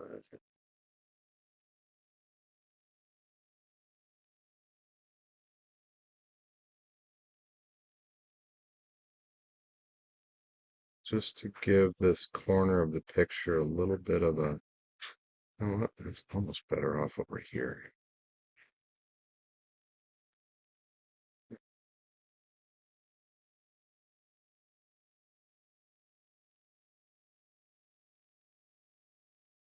Just a little bit of something over here.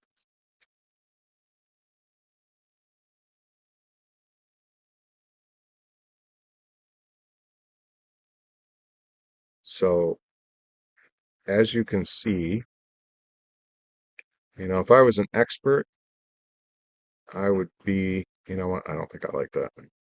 If I were an expert at this, I would be like, oh, I need this setting at 63, and I need this setting at this, and I need this setting at this, and I need this setting at this. I'm not an expert. I'm just a guy who is creative and loves to do this kind of stuff. And I'm bringing you along on the journey. And I certainly appreciate you jumping in the side seat and watching what I'm doing. But this is what I'm going for. This is the image. And I may toy with this a little bit more, but this is pretty much it.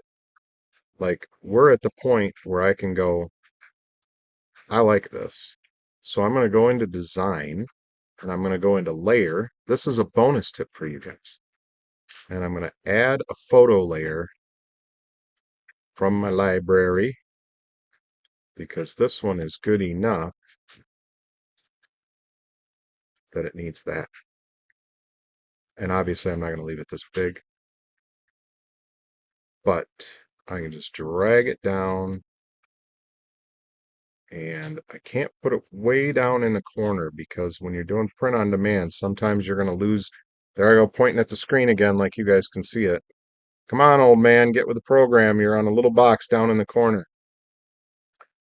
So sometimes with print on demand, you're going to lose a little bit of this edge here. You're going to lose a little bit of this here, depending on the size and whatnot. So I usually try and find a place that doesn't have a whole lot of color in it and just kind of drop the Kaosivity logo in there.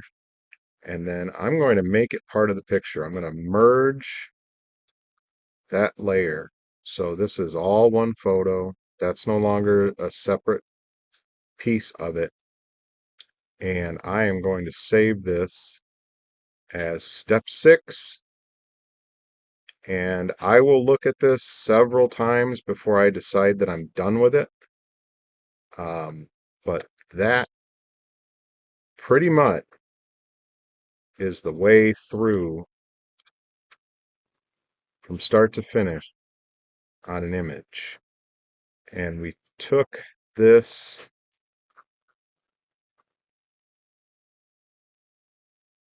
right here. This is the original image. This is the original image. Cool enough on its own, but not this. So while I liked that image, I kind of like the coloring in it. There were way too many mountains or these artifacts in it. I wanted to make this guy pop like crazy, and I went and changed it to this. And this I really like. I really think this is cool.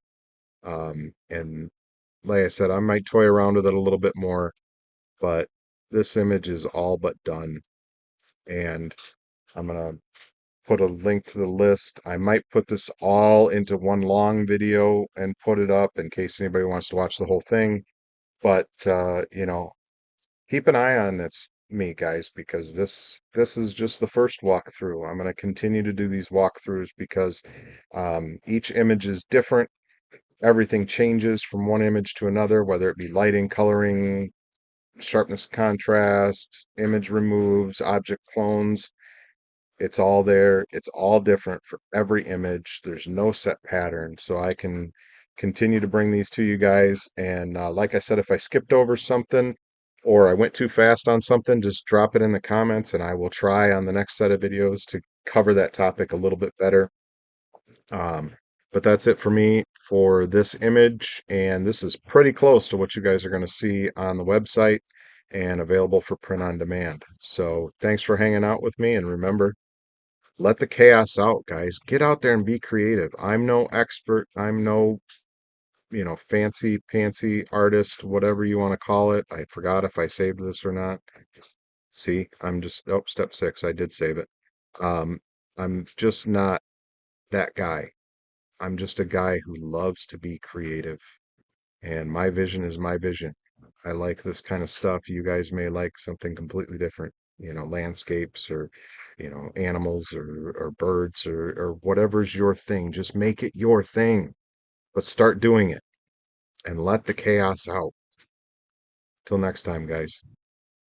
Hey, guys. I sometimes think I shoot myself in the foot, and I'm sure you've probably felt that before. I was doing the last set of videos in PhotoDirector with this particular devil image and went through it. And when I got to the color correction, um, before I did the lighting and everything like that, I was doing it in a simple way in the guided part of PhotoDirector365. And I got down to it, and the more I thought about it over the last couple of days, I don't like the way the color came out. I need to go back and do it in a different way. So I did a little bit of digging and testing and figuring out how I wanted to go about it. Basically, what was happening was the clouds and everything over here was way too green for what I wanted. The devil came out pretty good. This part came out pretty good, but even with the lighting, I wasn't getting what I wanted on this. Can't do that because I don't know if the camera's set up right or not. Um, on this side or not. So I decided we're going to try something different with the color on this one. And in order to do this, we're going to have to go from our guided section into design. And the first thing we're going to do in design, this is the more expert level, is go into layer. And may I remind you, I am no graphic artist. All of the knowledge that I have, all of the things that I do in Photo Director, in all of this stuff is just letting my creativity out and digging around and finding things that may or may not work. And in this particular case, doing all of the color in the guided section where I was affecting the entire picture, I just didn't get the result that really made me go, cool. I mean, it did at the time while I was recording the video, but then I have to look at it a little bit more and, decide whether I want to monkey with it, upsize it, do all these things before I put it on the website and put it out for print on demand. And the more I looked at it, I was like, that side of the picture is just too damn green. I don't like it. So how can I change one side of the picture and not affect the other side of the picture? So what I've done is I've backed up to step 4, and we're in a CMYK file here because I've talked about the importance of being in a CMYK file. And so what we're going to do is we're going to go to layer and we're going to go to duplicate. So now over here you can see that we have two of the exact same photo. So if I hide them both, I don't see anything. If I bring one back, I see the whole picture. And if I bring the second one back, I really don't see any change. So how do we affect the color of one side of the photo with and affect the other side of the photo in a different manner? And the way we do it is this, is we have to take a duplicate layer and grab our eraser and literally erase the part of the image that we want affected differently. So this could go either way. I could do the cloud side of the picture, or I could do this side of the picture. But because this is more of the focus over here, I think I'd rather cut this section out because it will be exactly the way I want it, and the other side of the photo will be exactly the way I want it. So with the eraser, I'm going to zoom up a little bit because I'm going to show you. Whoops, that's a little far. Um, because I've also upped the resolution of this picture in GIMP, which I've said I will be doing some tutorials on those types of things. And I'm going to reduce, I'm just using the mouse scroll button to reduce this instead of going over here and monkeying with the numbers. But basically what I want to do is, and why aren't you erasing? We're on the active layer, and it's not erasing. Hold up, maybe I can't do it zoomed up.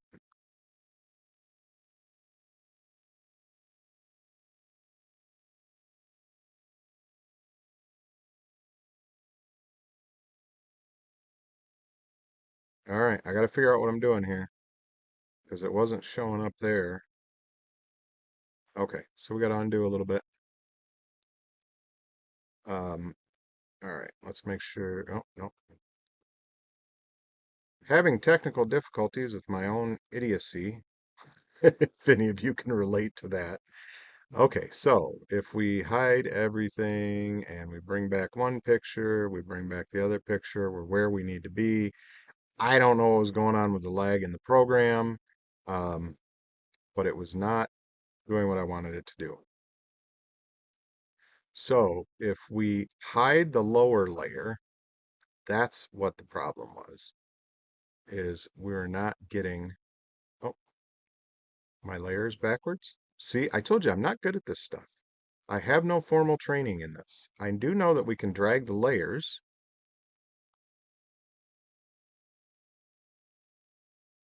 So if I hide that layer, now I can erase. Okay, good. Um, at any rate, we can move the layers around just by dragging them and putting them in different positions.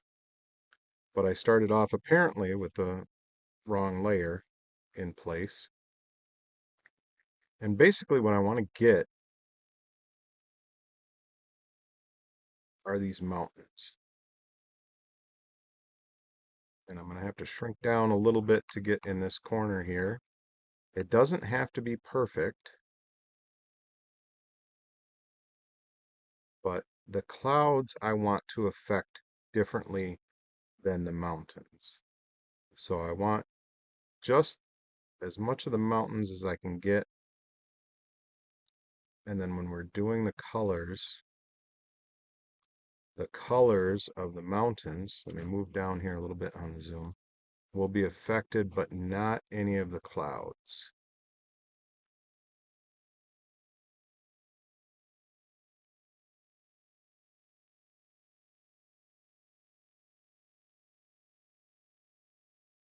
I want to make sure that we're covering all of the parts of the mountain.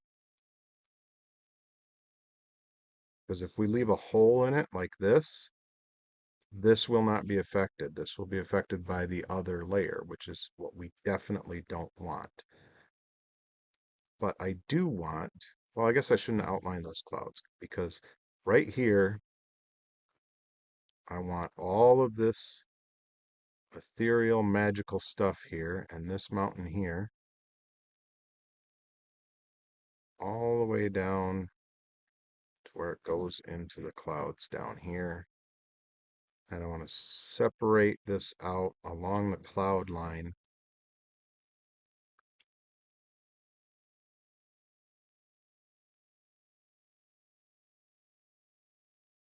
Not sure we can get much smaller, but we'll try for these points.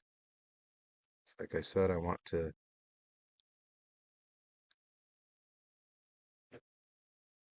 be able to color change not the cloud layer, or we'll do the cloud layer separately. Oops, I gotta go back on that because I just monkeyed that up. So in doing this with a mouse, if I ever get to the point where I can get a pen, it might work better. Um, but doing this with a mouse can be a little bit on the difficult side. So basically I want to affect this whole patio area, for lack of a better word, and anything to do with it, but not the clouds.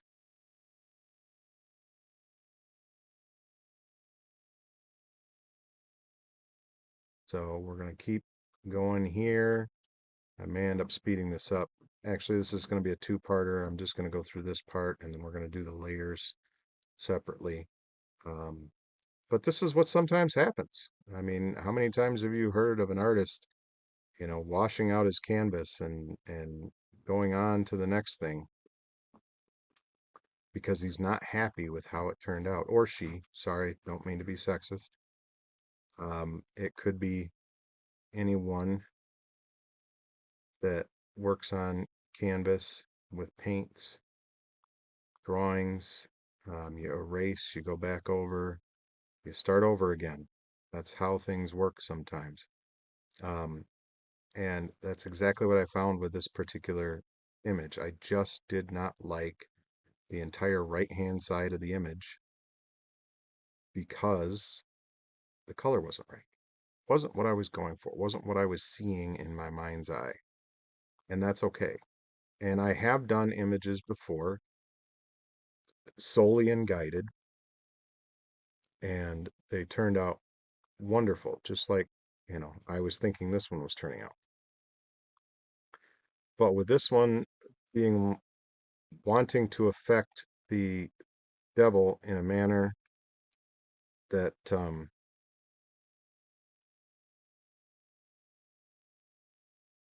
didn't make the rest of the image so green. And sometimes you have to do individual clicks on small stuff like this.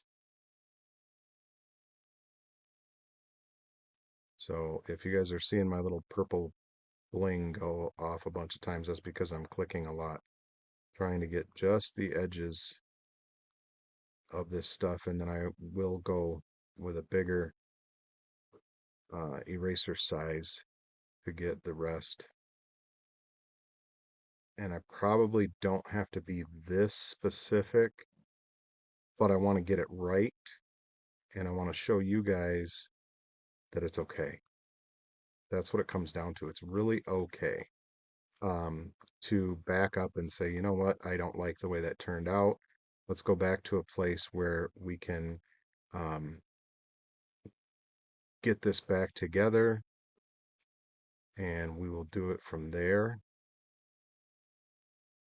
But there's this little bit of clouds over here that I want to make sure is not part of it as well. So I'm going to be leaving a hole there and a hole there. And some of these little spots, maybe they don't matter so much when it comes to colorization because they are brown, or kind of a grayed out blocking color. But I think I've got all of that pretty well outlined, so I can go up in size and take care of some of the rest of this stuff.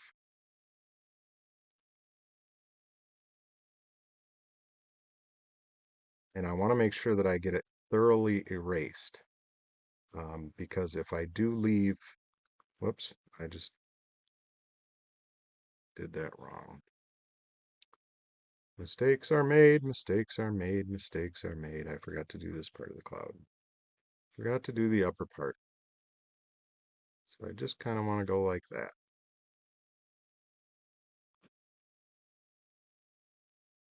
And then all the rest of this should be included. So there's, you know, ways to do it, ways not to do it. There's always a better way. I'm sure anybody that's an expert in graphic design can tear my videos up and say, oh, well, this guy's not. I am an amateur. I learn by doing. And that's what I want to encourage everyone to do is just learn by doing. You know, there's no perfect right way. I mean, I'm sure if there's some commercial artists out there, they're like, oh, yeah, you can do this and you can do this and you can do this and you can do this. So much faster, so much easier, so much better. Well, guess what? I don't have any of that knowledge. So I have to do what I can do with what I have. And what I have is the ability to play around and make mistakes and things like that. And all of you have that capability too. There's absolutely no reason why you should, um, let this hold you back. I mean, I've been doing a lot of research on, how to do YouTube and this and that, trying to figure out what I'm going to do and how to do it and my niche and all that kind of stuff. And what it really comes down to is just start. So if you're doing some creative stuff, there, I can zoom out of this finally. Um, if you're doing some creative stuff and you're not sure how to do it, get in and play around because I just made another mistake right there because I went too close to that little bitty cloud section that I had to keep in there. But we're going to go over all of this and there. We've got that done. Now, if we bring back the other image, click on the little eyeball here, look what happens. Boom. But this layer, see how I've got the blue box around here? This layer, I can now affect differently from this layer. And all I have to do is highlight this one. And that's where we're going to pick up on the next video is because I'm going to do this devil part first. And then I'm going to go over and do the colors on the clouds. So thanks for hanging out with me today, guys. I'll put up, well, I know my box is way at the bottom of the screen, but somewhere up here, I'll put one of the other ones in the series and we'll move on to the next one. Remember, let the chaos out. Just get out there and do it, man. That's all I did was just get out. I have no idea how to do any of this stuff, but I'm learning as I go and it's fine and it's great. Hey guys, thanks for hanging out with me today. And this is part 2 of me recorrecting in a different way the color for this particular image. Um, and hopefully you've seen the previous video to this where I explained I made a big oops. I went with the guided coloring and it made one side of the image way too green. I ended up not liking it, ended up changing it completely. So I'm going back and doing it completely different way. So if you did not see the other video, um, go back and look at that one because that explains how to use the layer in order to erase one layer or erase part of the picture so that we can do the colorization on these pictures. As you can see, I've got the second layer is just the clouds and the right hand side of the screen or the image. And then when I bring both layers into view, it's the entire picture. But I'm going to work on the color for just our devil and stuff over here. So I'm going to make sure that my blue box is on the whole image up here in the corner. And then I'm going to come over here to adjust, and I'm going to adjust the layer. So don't need to worry about white balance. Um, I've already played around with the sharpness and all of that stuff at this point in time, um, and the noise reduction. So basically what we're dealing with now is just exposure, brightness, contrast, clarity, vibrance, saturation. Now these controls are a little bit different than in the guided. So we still have hue, saturation, and lightness. Um, and I will probably deal with just color at this point. I may fine tune it a little bit, but what we're looking at is just this side. We want to make just this side of the picture the way that I want it. So we're going to start off in hue, and I know I got more out of the orange than I got out of the red. I do want to zoom this up just a little bit so that I'm looking at my guy here. So if we go in with the orange and deepen that up,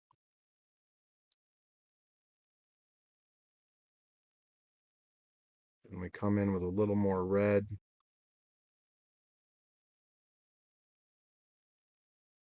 and see if the yellow is going to affect it very much.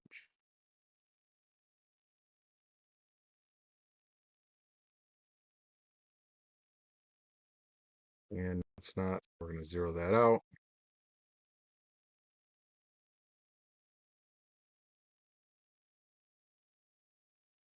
It's kind of cool, but it's washing out the devil.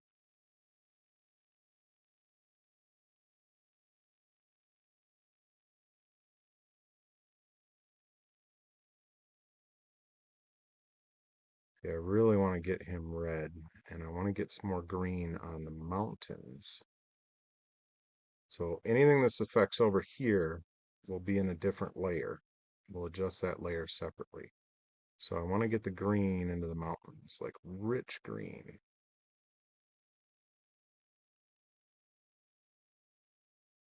Which will also help bring the red out a little bit. We'll see if the aqua does much of anything.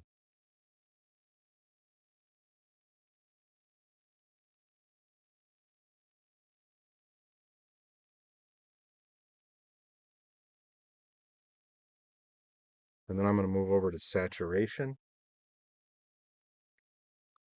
And I'm going to start with the green. Because if we super saturate that green,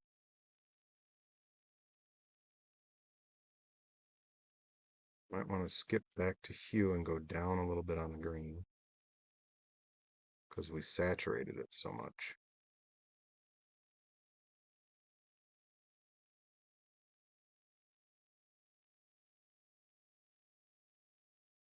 So you can kind of bounce back and forth in between these things to see what you're getting color-wise. And I'm actually going to go into the lightness on the green too, because I just want to kind of focus on that momentarily. Now remember, I'm only looking at the part of the picture that we erased on the other layer. So I really kind of want to get this part here exactly where I want it. So I'm going to go back to the saturation, and I'm going to start with yellow and see what the yellow does for it, which kind of makes his gold pop on his little chest plate and little shoulder plates. And we'll see what the orange does as far as saturation. I don't want to wash anything out. I want to make it nice and deep.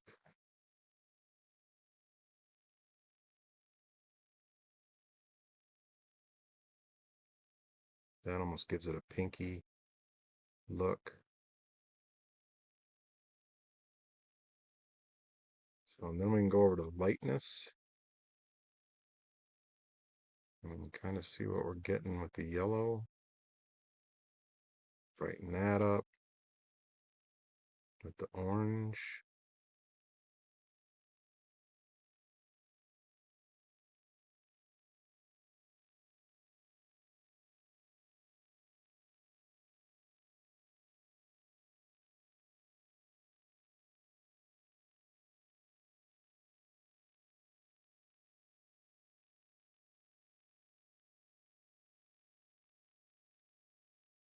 You see, you can affect the photo in a lot of different ways.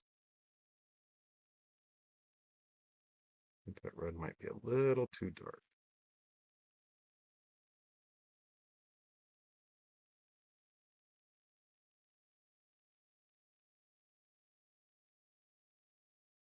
I think I'm happy with it like that. Let's play with the brightness a little bit.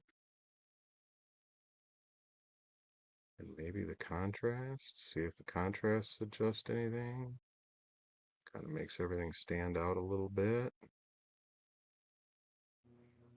That was too much. See if we get anything out of clarity. So this is just step by step moving through what we're looking at. Vibrance.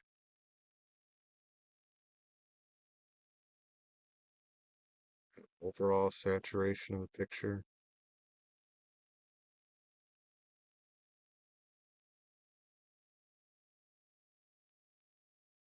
I think we need a whole lot there. I am going to check sharpness um, just a little bit. See if we get much of an effect out of that. See, we're starting to wash things out. So we don't really want to mess with sharpness too much. I might give it just a little bit. And then in this section, there is a luminance. Sorry, my pronunciation is not the greatest. Um, and this has to do with noise reduction. You see what it's doing to those mountains in the background?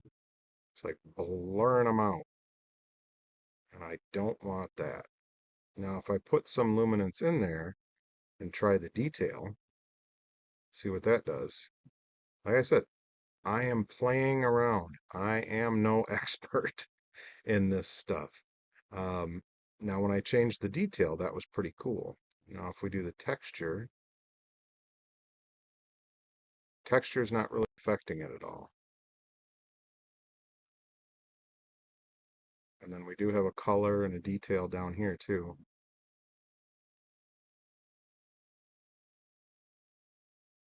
Which I don't really care for, but I want to see what the detail does. Not a whole lot, so we're going to leave those alone. And now we could go up to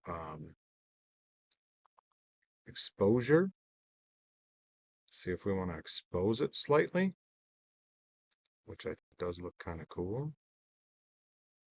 Too much. Just a little bit. And then we're going to click on OK. And now we're going to highlight this layer and make it visible.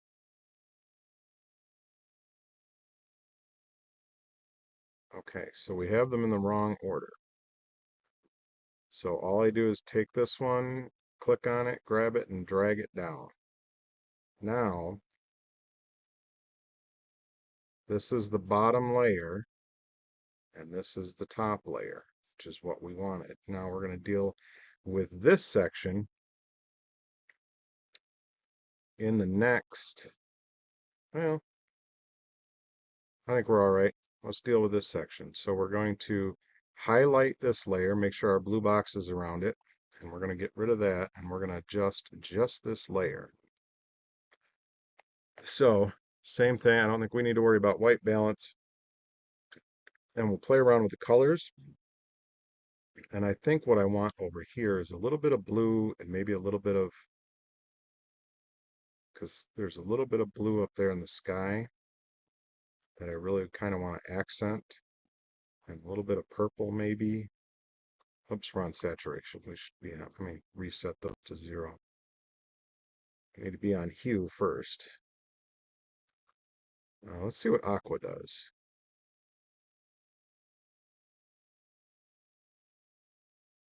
Aqua brings us a little bit of,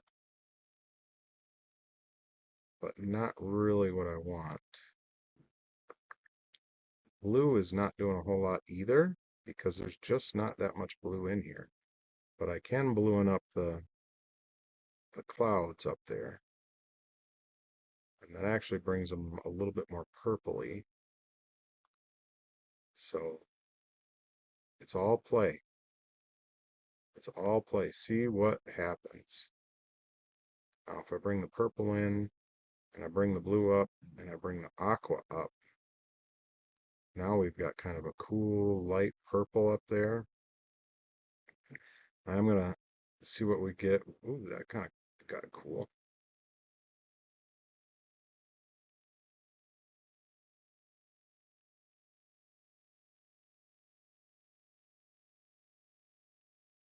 See if we need any orange in there. Nope. So now we'll play with saturation. Uh,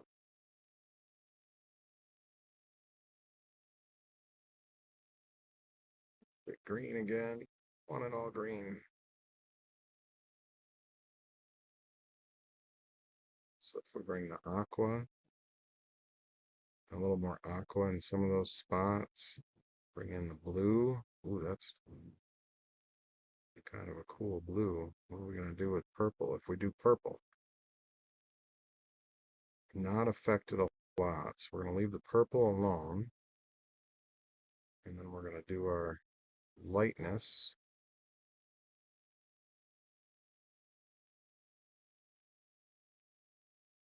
Sometimes you just got to slide these things around and see what it does.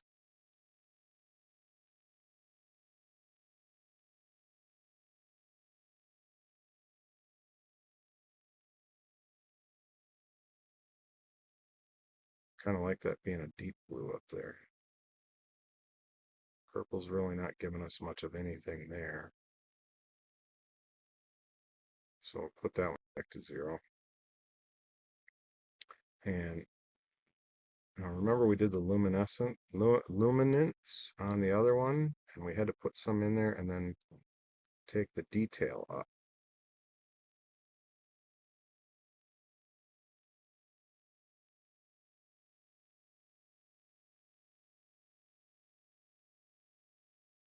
Should probably get a little bit of zoom so I can see what we're dealing with here. But thank you guys again for hanging out with me. I did want to take a second. These are up on the website, Kaosivity mugs. I've got them in black and white. These are 15-ounce mugs, so it's a nice big cup of coffee, nice big cup of tea. Um, Not quite a flagon for beer if that's your preference, but they are available on the website. And if you'd like one to take home, you can. Kaosivity.com. Go into the market, because that's where everything is for sale in the market. Why wouldn't it be? So if we bring up our brightness just a little bit, let's see what we get out of contrast.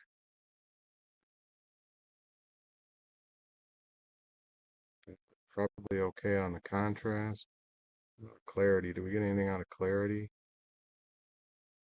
Not really. Get a little bit in the background, but yeah, we can play with our, oops. No, we don't want that.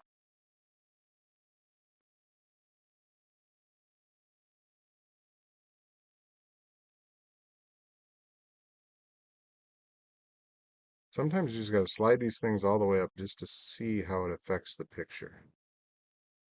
And we might add just a little bit of exposure, just like that. And now, let's see what we've got. Got the deep greens and the rich reds over here, and this stuff looks like it's in the distance. It's like night and day, which is kind of what I wanted in this picture. So I am going to merge those layers. Go to layer setting, merge, and now it's all one picture. I've messed around with it. I've gotten more of what I wanted color wise. So I'm going to save this with the more options, and we are going to call this one step 5. Well, whoops, not 45, although it feels like step 45 sometimes. And we're going to move on from there. But thanks for hanging out with me, guys. I love doing this kind of thing for you because it shows that you don't have to be an expert to be creative. Just be creative. Let the chaos out, and we will catch you on the next one.